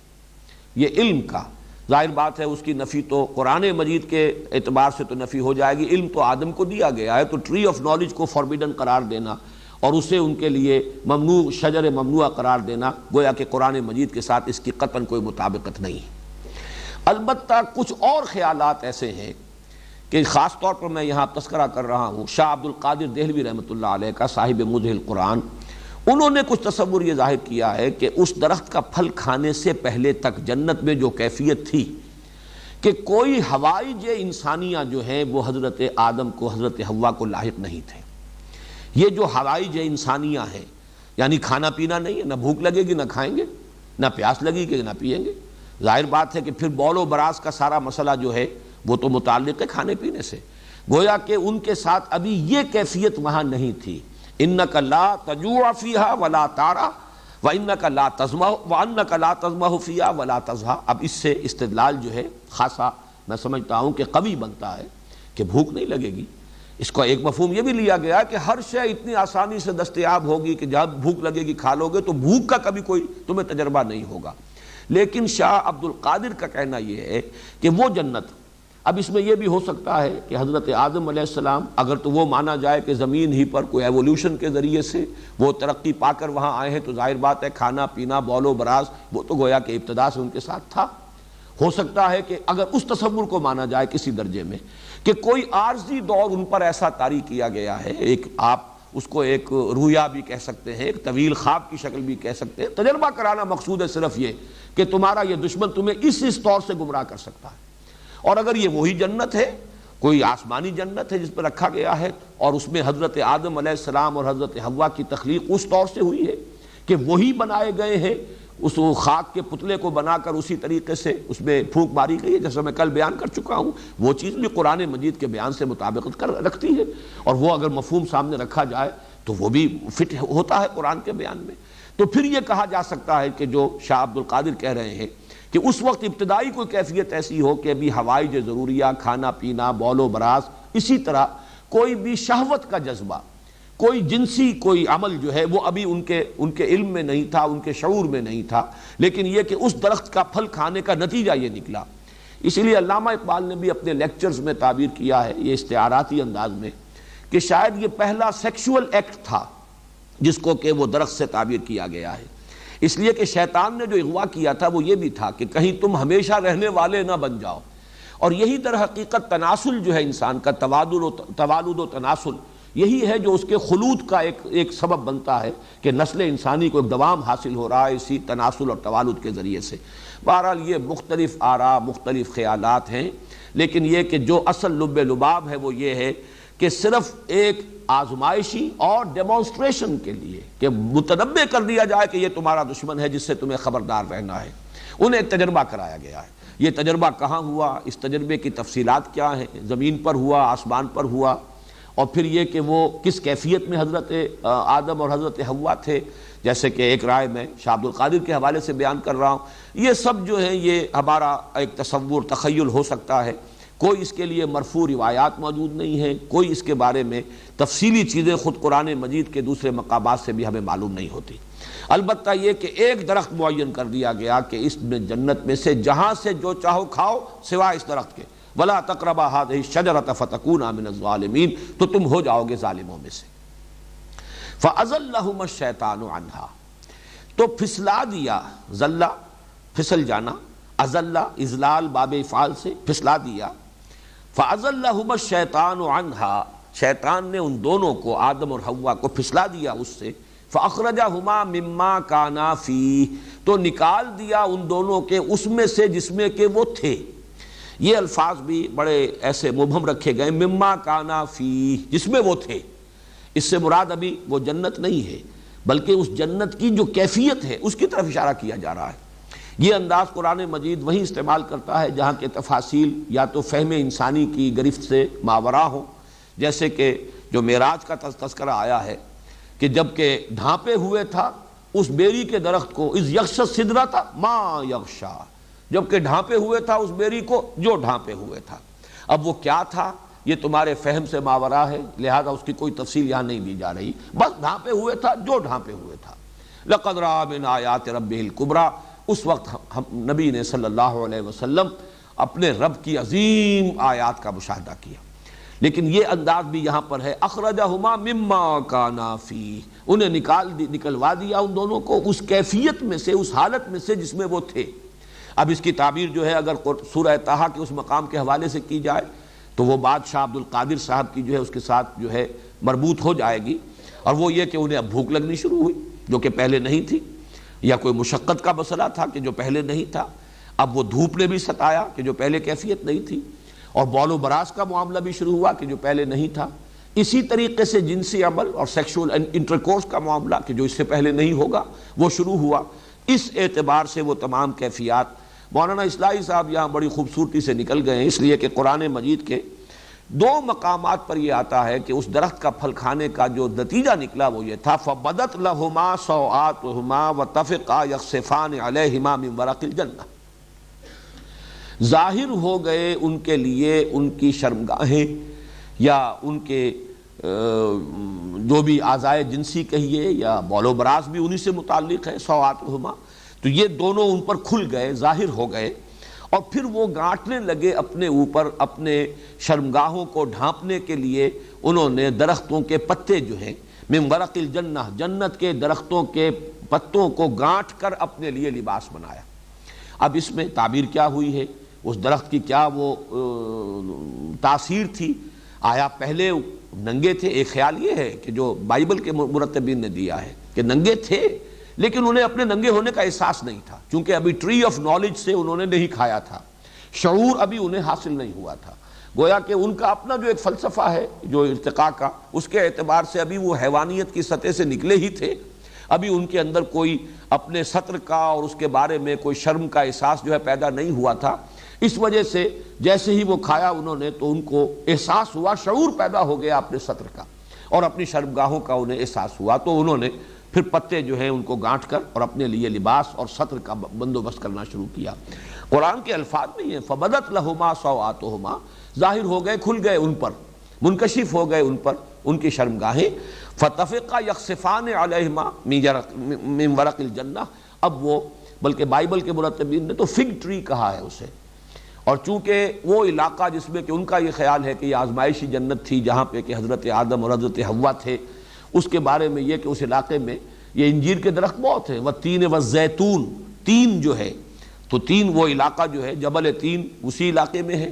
حضرت نوح علیہ السلام کا مسکن، ان کی قوم کا مسکن، اور جو وہ وہاں پر جو سیلاب آیا وہ بھی ان کے جو محققین ہیں ان کے نزدیک وہی علاقہ ہے، نسل آدم کا آغاز وہیں سے ہوا ہے، تو وہ ان کے اپنے نظریات ہیں۔ لیکن یہ کہ وہ درخت کون سا تھا، یہاں ورق الجنہ کہا گیا ہے، اس باغ کے درختوں سے انہوں نے اپنے لیے لباس ان کو گانٹھ کر آپس میں اور اپنے لیے اپنے شرمگاہوں کو، اپنے سطر کو چھپانے کی کوشش کی۔ یہ اس مقام پر نہیں ہے، یہاں مختصر ہے فَأَخْرَجَهُمَا مِمَّا كَانَا فِيهِ۔ مولانا اصلاحی کا میں تذکرہ کر رہا تھا کہ انہوں نے ایک لفظ بڑا لطیف سا استعمال کیا ہے اور یہاں سے گزر گئے عافیت کے ساتھ کہ کوئی حلۂ جنت تھا کہ جو ان سے سلب کر دیا گیا، اور پھر وہ چونکہ انہوں نے اللہ تعالیٰ کے حکم کی نافرمانی کی تھی تو جو جنتی لباس جسے ہم نہیں سمجھ سکتے کہ وہ لباس کی حقیقت کیا تھی، وہ لباس کس نوعیت کا تھا جو ان کو عطا ہوا تھا، وہ ان سے لے لیا گیا، اور وہ یہ کہ ان پر اپنی شرمگاہیں کھل گئیں اور ان کو اپنی عریانی کا احساس ہوا۔ فَأَزَلَّهُمَا الشَّيْطَانُ عَنْهَا فَأَخْرَجَهُمَا مِمَّا كَانَا فِيهِ۔ یہ جو أَزَلَّهُمَا ہے اس کے لیے بھی میں آپ کو وہ حوالے دوسرے مقامات سے دے دیتا ہوں کہ وہ جو حضرت آدم کو حضرت حوا کو جو پھسلایا بہلایا یا ورغلایا، اس کے لیے سورہ طٰہٰ میں الفاظ آئے ہیں فوسوس الیہ الشیطان قال یا آدم هل ادلک علی شجرۃ الخلد وملک لا یبلی، تو وسوسہ اندازی کی آدم کے اندر شیطان نے۔ اب یہ لفظ نوٹ کرنے کے قابل ہے کہ یہ مکالمہ روح در روح ہو رہا ہے یا یہ کہ وسوسہ ہے، تو اس میں لفظ وسوسہ استعمال کیا گیا۔ معلوم ہوتا ہے کہ یہ اس طریقے سے جیسے میں اور آپ بات کر رہے ہوں اور ہم ایک دوسرے سے کی گفتگو سن رہے ہوں بالمشافہ، وہ نہیں ہے وسوسہ۔ فوسوس الیہ الشیطان، اور کہا یہ کہ یا آدم هل ادلک علی شجرۃ الخلد وملک لا یبلی، اے آدم کیا میں بتاؤں تجھے وہ درخت کہ جو خلد والا درخت ہے، ہمیشگی کا درخت ہے، اور ایسی حکومت عطا کرنے والا درخت ہے کہ جو کبھی بھی جس پر باسی پن طاری نہیں ہوگا، وہ حکومت، وہ شہنشاہی ہمیشہ تر و تازہ رہے گی۔ اور دوسری جگہ پر آیا سورہ اعراف میں وَقَالَ مَا نَهَاكُمَا رَبُّكُمَا عَنْ هَٰذِهِ الشَّجَرَةِ إِلَّا أَن تَكُونَا مَلَكَيْنِ أَوْ تَكُونَا مِنَ الْخَالِدِينَ، اس نے کہا ان سے آدم اور حوا سے کہ نہیں منع کیا ہے تمہیں اس درخت سے تمہارے رب نے مگر اس وجہ سے کہ کہیں تم نہ ہو جاؤ فرشتے، کہیں فرشتے نہ بن جاؤ، اور یہ کہ کہیں تم ہو جاؤ ہمیشہ رہنے والے، تمہیں خلد حاصل ہو جائے، دوام حاصل ہو جائے، بقائے دوام جو ہے وہ تمہیں حاصل ہو جائے۔ تو یہ وسوسہ اندازی ہے کہ جو شیطان نے کی ہے حضرت آدم اور حضرت حوا کو، جس کو جو کہا گیا ہے فَدَلَّاهُمَا بِغُرُورٍ، دھوکہ دے کر انہیں گویا کہ اس اللہ تعالیٰ کے حکم عدولی جو ہے اس پر آمادہ کر لیا گیا۔ فَأَزَلَّهُمَا الشَّيْطَانُ عَنْهَا فَأَخْرَجَهُمَا مِمَّا كَانَا فِيهِ وَقُلْنَا اهْبِطُوا بَعْضُكُمْ لِبَعْضٍ عَدُوٌّ، اور ہم نے کہا، فیصلہ سنا دیا، اتر جاؤ، تم میں سے بعض کے دشمن ہیں، وَفِي الْأَرْضِ مُسْتَقَرٌّ وَلَكُمْ فِي الْأَرْضِ مُسْتَقَرٌّ وَمَتَاعٌ إِلَىٰ حِينٍ، اور اب زمین میں تمہارے لیے ہے مستقر، جائے قرار، اور برتنے کی چیزیں ہیں، ساز و سامان ہے، اس زندگی کے لیے جو ضروریات ہیں وہ ہم نے ودیعت کر دی ہے اس زمین میں، متاع الی حین، ایک خاص وقت تک کے لیے، ایک مدت تک کے لیے۔ یہاں پر جو لفظ حبوط آیا ہے، اب اس سے چونکہ حبطہ کے معنی ہوتے ہیں اترنا، کہیں کسی بلندی سے نیچے اترنا، تو یہاں اہبطوا آیا، اور اس سے یقیناً اس نظریے کو بہت تقویت حاصل ہوتی ہے کہ یہ جو ساری تخلیق آدم کا یہ پورا مرحلہ ہے، یہ پورا سلسلہ جو اب تک بیان ہوا ہے، یہ کہیں آسمانوں ہی میں ہوا ہے، کسی بلند مقام پر ہوا ہے، اور اس کے بعد انہیں حضرت آدم کو زمین پر اتارا گیا، حکم دیا جا رہا ہے اترو اب زمین پر۔ اہبطوا بعضکم لبعض عدو، یہ تو میں بعد میں عرض کروں گا، لیکن حبوط کا لفظ وہ دوسرا تصور جو ہے، جیسا کہ میں نے کل عرض کیا تھا، وہ بھی فٹ ان کرتا ہے، ریکنسائل کرتا ہے قرآن کے ساتھ۔ یقین کے ساتھ ہم کچھ نہیں کہہ سکتے کہ وہ ہے حقیقت یا یہ ہے حقیقت، لیکن یہ کہ اگر اس کے اندر کوئی آپس میں ریکنسائل کرنے کا کوئی گوشہ ہے تو وہ صرف میں واضح بیان کر رہا ہوں، میں کوئی تیقن کے ساتھ اس نظریے کی تبلیغ نہیں کر رہا، اگرچہ میرا ذاتی رجحان اس کی طرف ہے جیسا کہ میں کل عرض کر چکا ہوں، لیکن میں صرف احتمال کے درجے میں اس وقت آپ کے سامنے رکھ رہا ہوں کہ حبوط کا لفظ کسی بلند مقام سے اترنے کے لیے بھی ہے، اور یہ بالکل اس سینس میں بھی کہ جو ہم کہتے ہیں سیٹل ڈاؤن، کہیں پر اب آباد ہو جاؤ، جیسے کہ ایک نومیڈک انداز ہوتا ہے زندگی کا، جس میں کہ خانہ بدوش ہیں، ادھر گھوم رہے ہیں ادھر جا رہے ہیں، ابھی خیمے یہاں لگا دیے ہیں، پھر یہاں سے وہ چراگاہ جو ہے وہ اگر اس میں نہیں رہا اب کچھ چرنے کے لیے اپنے جانوروں کے لیے، تو وہ خیمے اکھاڑے کہیں اور چلے گئے۔ ایک ہے کسی جگہ پر مستقل قیام کر لینا، وہاں سیٹل ہو جانا، اس کے لیے یہی اسی سورہ مبارکہ میں یہ لفظ آیا ہے بنی اسرائیل کے ضمن میں، اہبطوا مصرا فإن لكم ما سألتم وضربت عليهم الذلة والمسكنة وباءوا بغضب من اللہ، کہ جب بنی اسرائیل نے، جب کہ وہ صحرائے سینا میں تھے اور اللہ تعالیٰ نے ان کے لیے غذا کا بھی بندوبست کیا تھا، من و سلوہ نازل کیا تھا، تو جب انہوں نے یہ کہا حضرت موسیٰ سے کہ ہم ان پر جو ہے صبر نہیں کر، لن نصبر علی طعام واحد فادع لنا ربک یخرج لنا مما تنبت الارض من بقلها وقثائها وفومها وعدسها وبصلها قال تستبدلون الذی هو ادنی بالذی هو خیر اہبطوا مصرا فإن لكم ما سألتم۔ اس وقت تک ابھی وہ صحرا نوردی تھی، مسلسل سفر میں تھے، اور اللہ تعالیٰ نے ان کے لیے من و سلوہ کی غذا کا اہتمام کر دیا تھا، لیکن جب انہوں نے ناشکری کی اور کہا کہ ہم صرف ان دو کھانوں پر تو یعنی صبر نہیں کر سکتے، ہمیں تو وہ چاہیے چیزیں جن کے چسکے انہیں پڑے ہوئے تھے اور جن کی لذتیں مصر میں اپنی غلامی کے دور میں جو ہیں مختلف چیزیں ہیں، دالیں ہوں اور پیاز ہو اور لہسن ہو اور یہ ہو اور وہ ہو، یہ چیزیں ہمیں تو چاہیے، ترکاریاں ہوں، ککڑیاں ہوں، تو حضرت موسیٰ نے فرمایا اہبطوا، اب کسی جگہ پر آباد ہو جاؤ، تو سیٹل ڈاؤن، کہیں پہ بیٹھو، اب کاشتکاری کرو۔ یہ چیزیں تو پھر کہیں پر مستقل قیام کر کے اور کاشتکاری کے ذریعے سے حاصل کی جا سکتی ہیں۔ تو وہاں بھی لفظ حبوط آیا، اہبطوا مصرا فإن لکم ما سألتم، اب کسی جگہ پر کسی آبادی میں آباد ہو جاؤ کسی جگہ پر، تو پھر یہ چیزیں جو تم جو چاہ رہے ہو، جو تمہاری جو چٹخارے مانگ رہی ہے زبان، اگر وہی تمہاری طلب ہے تو پھر وہاں تمہیں حاصل ہو جائے گی۔ تو یہ لفظ بھی فٹ کرتا ہے اس تصور کے اندر بھی، اور یہ چونکہ قرآن مجید القرآن یفسر بعضہ بعضا، یہ دلیل قرآن ہی سے سامنے آ رہی ہے، اس لیے ایسی نہیں ہے کہ اٹھا کر اس کو بالکل پھینک دیا جائے۔ قُلْنَا اهْبِطُوا بَعْضُكُمْ لِبَعْضٍ عَدُوٌّ، تم ایک دوسرے کے دشمن ہوگے۔ اب یہ دشمنی وہ ہے جو ذریت آدم اور وہ ابلیس اور ابلیس کے جو بھی پیروکار ہیں، چاہے وہ جنات میں سے ہو، وہ تو گویا کہ ان میں چونکہ جنات میں نے عرض کیا تھا کہ شر کا پہلو غالب ہے، ان کا مادہ تخلیق آگ ہے، جس میں وہ شوق، جو جوش خروش اور ایک حرارت، یہ چونکہ اور اس کے اندر گویا کہ نشوز کا مادہ جو ہے وہ ان کی اپنی فطرت میں زیادہ غالب ہے، اس لیے وہ جو ذریت ابلیس ہے یا جو بھی جنات میں سے اس کے پیروکار ہیں،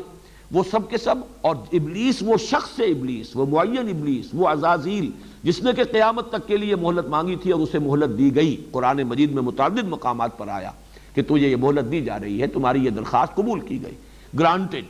تمہیں یہ مہلت دی جا رہی ہے، اور تم اپنی پوری جو بھی محنت کر سکتے ہو ذریت آدم کو گمراہ کرنے کی کر لو، تمہیں کھلی چھوٹ دی جا رہی ہے۔ لیکن ایک بات ہے جو سورہ بنی اسرائیل میں اور دوسرے مقامات پر بھی واضح کر دی گئی، اِنَّ عِبَادِی لَیسَ عَلَیکَ عَلَیہِم سُلطان، لَیسَ لَکَ عَلَیہِم سُلطان، میرے بندوں پر تجھے کوئی اختیار حاصل نہیں ہوگا۔ ٹھیک ہے، تم اس کے لیے جو بھی مزین کرو، برائی کو خوشنما کر کے پیش کرو، وسوسہ اندازی کرو، جس طرح چاہو ورغلاؤ، لیکن کوئی اختیار تمہیں حاصل نہیں ہوگا۔ اِلَّا مَنِ اتَّبَعَکَ مِنَ الْغَاوِینَ، سوائے ان کے کہ جو خود تیری پیروی کرے، خود ان کے اندر بھی سرکشی ہو، خود ان میں بھی شر کا میلان ہو، خود وہ معصیت اور تکبر اور دنیا پرستی میں مبتلا ہو اور تیری آواز پر لبیک کہیں، تو ان کو جدھر چاہے تو لے جا، لیکن یہ کہ میرے بندے جو مجھ سے اپنے آپ کو وابستہ کر لیں، مجھ پر ایمان رکھتے ہوں، مجھ پر توکل کرتے ہوں، ان پر تیرا کوئی اختیار نہیں ہوگا۔ لیکن یہ عداوت ہے اصل میں، یہ ہے وہ خیر و شر کی کشمکش کہ جو اس دنیا میں پوری نسل آدم میں تاریخ کا ایک مستقل نظریہ ہے کہ یہ خیر اور شر کی ایک کشاکش ہے کہ جس کی یہ پوری داستان ہے۔ خیر کی قوتیں انسان کے اندر بھی ہیں، خارج میں بھی ہیں۔ انسان کے اندر وہ روح ملکوتی جو اس میں پھونکی گئی وہ خیر کی طرف بلانے والی ہے، خارج میں انبیاء کرام، صلحاء، پھر جو بھی ان کے متبعین ہیں، پھر ملائکہ جو شاباش دیتے ہیں، تقویت کا ذریعہ بنتے ہیں، یہ تمام خارج کے اندر قوتیں ہیں کہ جو خیر کی طرف بلانے والی ہیں۔ شر کی طرف خود انسان کا اپنا جو اس کا بیسر سیلف ہے، جو اڈ اور لیبیڈو ہے، جو اس کا نفس امارہ ہے، جو اس کے اینیمل انسٹنکٹس ہیں، جو اس کے حیوانی تقاضے ہیں، یہ شر کی طرف بلانے والے ہیں اس کے اپنے اندر، اور خارج میں ذریت ابلیس ہے، خود ابلیس ہے، بنفس نفیس کہیے یا جو بھی اس کی وہ ملعون اس کا وجود ہے، اس کے ساتھ خود وہ ہے جسے مہلت دی گئی ہے، پھر اس کی ذریت ہے، اس کے مریدین ہیں، انسانوں میں سے بھی اور جنات میں سے بھی۔ تو یہ کشاکش خیر و شر ہے، یہ ستیزہ کار رہا ہے ازل سے تا امروز، چراغ مصطفی سے شرار بولہبی، ہمارے اپنے اندر بھی وہ خیر و شر کی کشمکش ہے، خارج میں بھی تمدن میں، تاریخ اصل میں در حقیقت انہی قوتوں کے باہمی کشاکش کا جو ہے وہ ایک اس کی داستان ہے۔ تو بعضکم لبعض عدو ولکم فی الارض مستقر ومتاع الی حین، اور زمین میں اب تمہارے لیے مستقر ہے، جائے قرار ہے، یہیں تمہیں ٹھہرنا ہے، یہیں آباد ہونا ہے، اور برتنے کا سامان، ضروریات ساری زندگی کی ہم نے اس میں فراہم کر دی ہیں ایک ایک مدت معینہ کے لیے۔ فَتَلَقَّى آدَمُ مِن رَبِّهِ كَلِمَاتٍ فَتَابَ عَلَيْهِ، یہ مسئلہ بھی سورہ اعراف میں تفصیل سے آ چکا بےایمانی کہ سورہ اعراف جو ہے ہجرت سے پہلے نازل ہو چکی ہے، تو قرآن مجید میں جب یہ صورت نازل ہو رہی ہے اس سے پہلے یہ مضمون تفصیل سے وہاں آ چکا، اسی لیے میں نے عرض کیا کہ 6 مقامات پر یہ مضامین، کہیں کوئی مضمون زیادہ تفصیل سے، کہیں کوئی مضمون زیادہ تفصیل سے، کہیں ابلیس کا چیلنج زیادہ مفصل آیا ہے، کہیں ابلیس نے جو تکبر کیا اس کی پوری وضاحت کر دی گئی ہے، کہیں آدم کی تخلیق کا تذکرہ بھی ہے، جنات کے تخلیق کا تذکرہ بھی ہے۔ تو یہ 6 مقامات جو ہیں مکی صورتوں کے، سورہ اعراف، سورہ ہجر، سورہ بنی اسرائیل، سورہ کہف، سورہ طٰہٰ، سورہ صاد، ان میں یہ مضامین آئے ہیں، ان کے تقابلی مطالعے سے یہ ساری باتیں جو ہیں منکشف ہوتی ہیں، یہاں ان کا خلاصہ دیا جا رہا ہے۔ وہاں ہے کہ ایک ندامت کا احساس حضرت آدم میں پیدا ہوا، خطا ہوئی ہے، غلطی ہوئی ہے، اور یہی احساس ندامت ہے جو اللہ کو بہت عزیز ہے۔ موتی سمجھ کے شان کریمی نے چن لیے قطرے جو تھے میرے عرق انفعال کے، تو اللہ تعالیٰ نے الفاظ کچھ خود تلقین فرمائے، وہ احساس ندامت پیدا ہوا آدم میں، لیکن یہ کہ اس کے لیے الفاظ تلقا آدم من ربہ کلمات، سیکھ لیے، حاصل کر لیے آدم نے اپنے رب سے کچھ کلمات، اور ان کلمات کے ذریعے سے جب انہوں نے توبہ کی، رجوع کیا، استغفار کیا، انا ظلمنا انفسنا ربنا ظلمنا انفسنا وان لم تغفر لنا وترحمنا لنکونن من الخاسرین، تو اللہ تعالیٰ نے معاف فرما دیا۔ اب اس کو ہم مکمل کر لیتے ہیں، ابھی 1-2 منٹ جو بھی ہمارے پاس بقایا ہیں، باقی یہ مضمون پھر اگلے درس کے اندر میں مزید وضاحت سے کر دوں گا کہ یہ ایک بہت اہم موضوع ہے قرآن مجید کا، جس سے کہ تورات بالکل خالی ہے، اور تورات کے خالی ہونے ہی کے سبب سے وہ پیدائشی گناہ گار ہونے کا تصور جو ہے وہ عیسائیوں کے اندر موجود ہے کہ انسان پیدائشی طور پر گناہ گار ہے۔ حضرت آدم سے جو گناہ سرزد ہوا تھا اس کے اثرات نسل آدم میں چلے آ رہے ہیں۔ قرآن نے سورہ اعراف میں بھی اور یہاں سورہ بقرہ میں بھی واضح کر دیا، فتاب علیہ، اللہ نے ان کی توبہ قبول فرما لی۔ اللہ اپنی تمام عنایتوں کے ساتھ ان کی طرف پھر متوجہ ہو گئے، تمام عنایتیں اور رحمتیں اور شفقتیں حضرت آدم کے شامل حال ہو گئی۔ انہوں نے اپنی خطا کا اقرار کیا، اعتراف کیا، توبہ کی، رجوع کیا، استغفار کیا، اللہ تعالیٰ نے ان کی توبہ کو قبول فرما لیا۔ اس کے بعد دہرایا ہے، یعنی جنت سے، یا جو بھی آزمائشی جنت تھی، یا وہ جنت خلد ہے، یا جو بھی آسمانی جنت ہے، اس سے نکالا جانا جو ہے وہ اس گناہ کی وجہ سے نہیں ہے۔ گناہ کی وجہ سے تو وہ کیفیت جو جنت میں ان کی تھی، انک لا تجوع فیہا ولا تعری وانک لا تظمأ فیہا ولا تضحی، اس کیفیت سے، یا جو عریانی نہیں تھی، کوئی جنتی لباس تھا جو دیا ہوا تھا، اس سے محرومی، وہ ہے کہ جو اس کا نتیجہ نکلا ہے۔ باقی جنت سے ان کا نکلنا، زمین پر ان کا آنا، یہ تو در حقیقت اس لیے ہے کہ پیدا ہی کیے گئے تھے، بنائے ہی گئے تھے، زمین کی خلافت ہی کے لیے تخلیق ہوئی ہے، اس اعتبار سے انہیں آنا تو ہے، اپنے اس جگہ کا چارج سنبھالنا ہے، اسی لیے دہرا کر آیا۔ توبہ کی قبولیت کے بعد فرمایا جا رہا ہے قُلْنَا اهْبِطُوا مِنْهَا جَمِيعًا، اب اترو یہاں سے، جنت میں سے، زمین جو بھی ہے، چاہے وہ زمین ہی پر کوئی اونچے مقام پر وہ جنت تھی جہاں سے انہیں اتارا گیا، یا یہ کہ کوئی آسمانی جنت تھی وہاں سے اتارا گیا، یہ دونوں احتمالات موجود ہیں، لیکن یہ کہ سب کے سب اترو۔ اب ظاہر بات ہے کہ وہ ابلیس بھی یہیں پر ہے، اسی زمین پر ہے، گھومتا ہے، پھرتا ہے، ہمیں ورغلاتا ہے، اس کی ذریت جو ہے وہ بھی یہی ہے، آدم کی نسل بھی یہی ہے۔ فَإِمَّا يَأْتِيَنَّكُم مِّنِّي هُدًى، یہ ہے وہ آخری چارٹر، جیسے کسی وائس رائے کو جب چارج دیا جائے تو پھر کوئی چارٹر اسے دیا جا رہا ہو، یہ فرمان خداوندی ہے آدم اور ذریت آدم کے لیے۔ فَإِمَّا يَأْتِيَنَّكُم مِّنِّي هُدًى، تو جب بھی میرے پاس سے تمہارے پاس ہدایت آئے، فَمَن تَبِعَ ہدایا، تو جو بھی پیروی کرے گا میری ہدایت کی، فَلَا خَوْفٌ عَلَيْهِمْ وَلَا هُمْ يَحْزَنُونَ، ان کے لیے نہ کوئی خوف ہوگا نہ وہ حزن سے دوچار ہوں گے۔ وَالَّذِينَ كَفَرُوا وَكَذَّبُوا بِآيَاتِنَا أُولَٰئِكَ أَصْحَابُ النَّارِ، اور جو ہماری آیات کا کفر کریں گے، ناشکری کریں گے اور انکار کریں گے، تکذیب کریں گے ہماری آیات کی، وہ ہوں گے جہنمی، وہ ہوں گے آگ والے، ہم فیہا خالدون، اور وہ اس میں ہمیشہ ہمیش رہیں گے۔ یہ ہے وہ تا قیام قیامت، یہ چارٹر ہے نوع انسانی کے لیے۔ اور یہاں وہ علم کا دوسرا شعبہ، علم وحی، علم ہدایت، ایک علم ہے انسان کے نزدیک اہم ترین ہے کہ العلم و علمان، یہ علم کے جو دو گوشے ہیں اس رکوع کے آغاز میں، وہ علم انسانی، وہ مادی علوم جن کے حصول کا ذریعہ جو ہے وہ ہمارے اندر رکھ دیا گیا ہے، اور وہ ہیں ہمارے حواس، اور حواس کے اوپر پھر عقل جو اپنی کار فرمائی کرتی ہے اور اس پر مزید استنباط اور استدلال کرتی ہے، وہ علم۔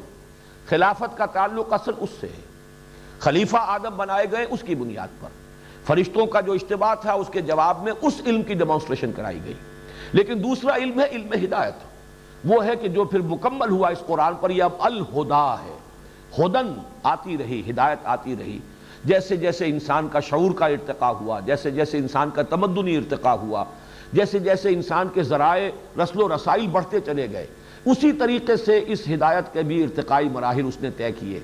یہاں تک کہ آج سے 1400 برس قبل محمد الرسول اللہ صلی اللہ علیہ وسلم پر وہ ہدن جو ہے وہ الہدا کی شکل میں بصورت قرآن آخری کتاب نو انسان را پیام آخری حامل او رحمت للعالمین، یہ آخری الہدا بن کر اللہ کا یہ کلام نازل ہو گیا۔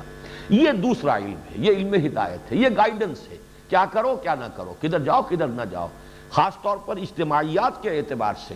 جہاں بڑی پیچیدگیاں ہیں، بڑے عقدہ ہائے لا ینحل ہیں، جن کو حل کرنے کے لیے انسان کے پاس ذرائع موجود نہیں ہیں، افراط و تفرید کا شکار ہو جاتا ہے، اس کے لیے یہ الہدا کو امام بنائے تو پھر یہ خلافت عرضی کے تحت اگر تسخیر کائنات میں بھی انسان بڑھتا چلا جائے تو کوئی خرابی نہیں، اس سے کوئی شر وجود میں نہیں آئے گا۔ اور اصل میں اس دور کی سب سے بڑی محرومی یہ ہے کہ اس الہدا کی طرف سے آنکھیں بند کر لی ہیں، اور صرف وہ جو علم انسانی ہے، علم مادی، وہ ترقی کرتا ہوا ایک انتہا کی طرف وہ جو بڑی تیزی کے ساتھ بڑھتا چلا جا رہا ہے، یہ عدم توازن ہے جس نے اس دور کو دور دجالی بنا دیا ہے۔ بارک اللہ لی ولکم فی القرآن العظیم ونفعنی وإیاکم بالآیات والذکر الحکیم۔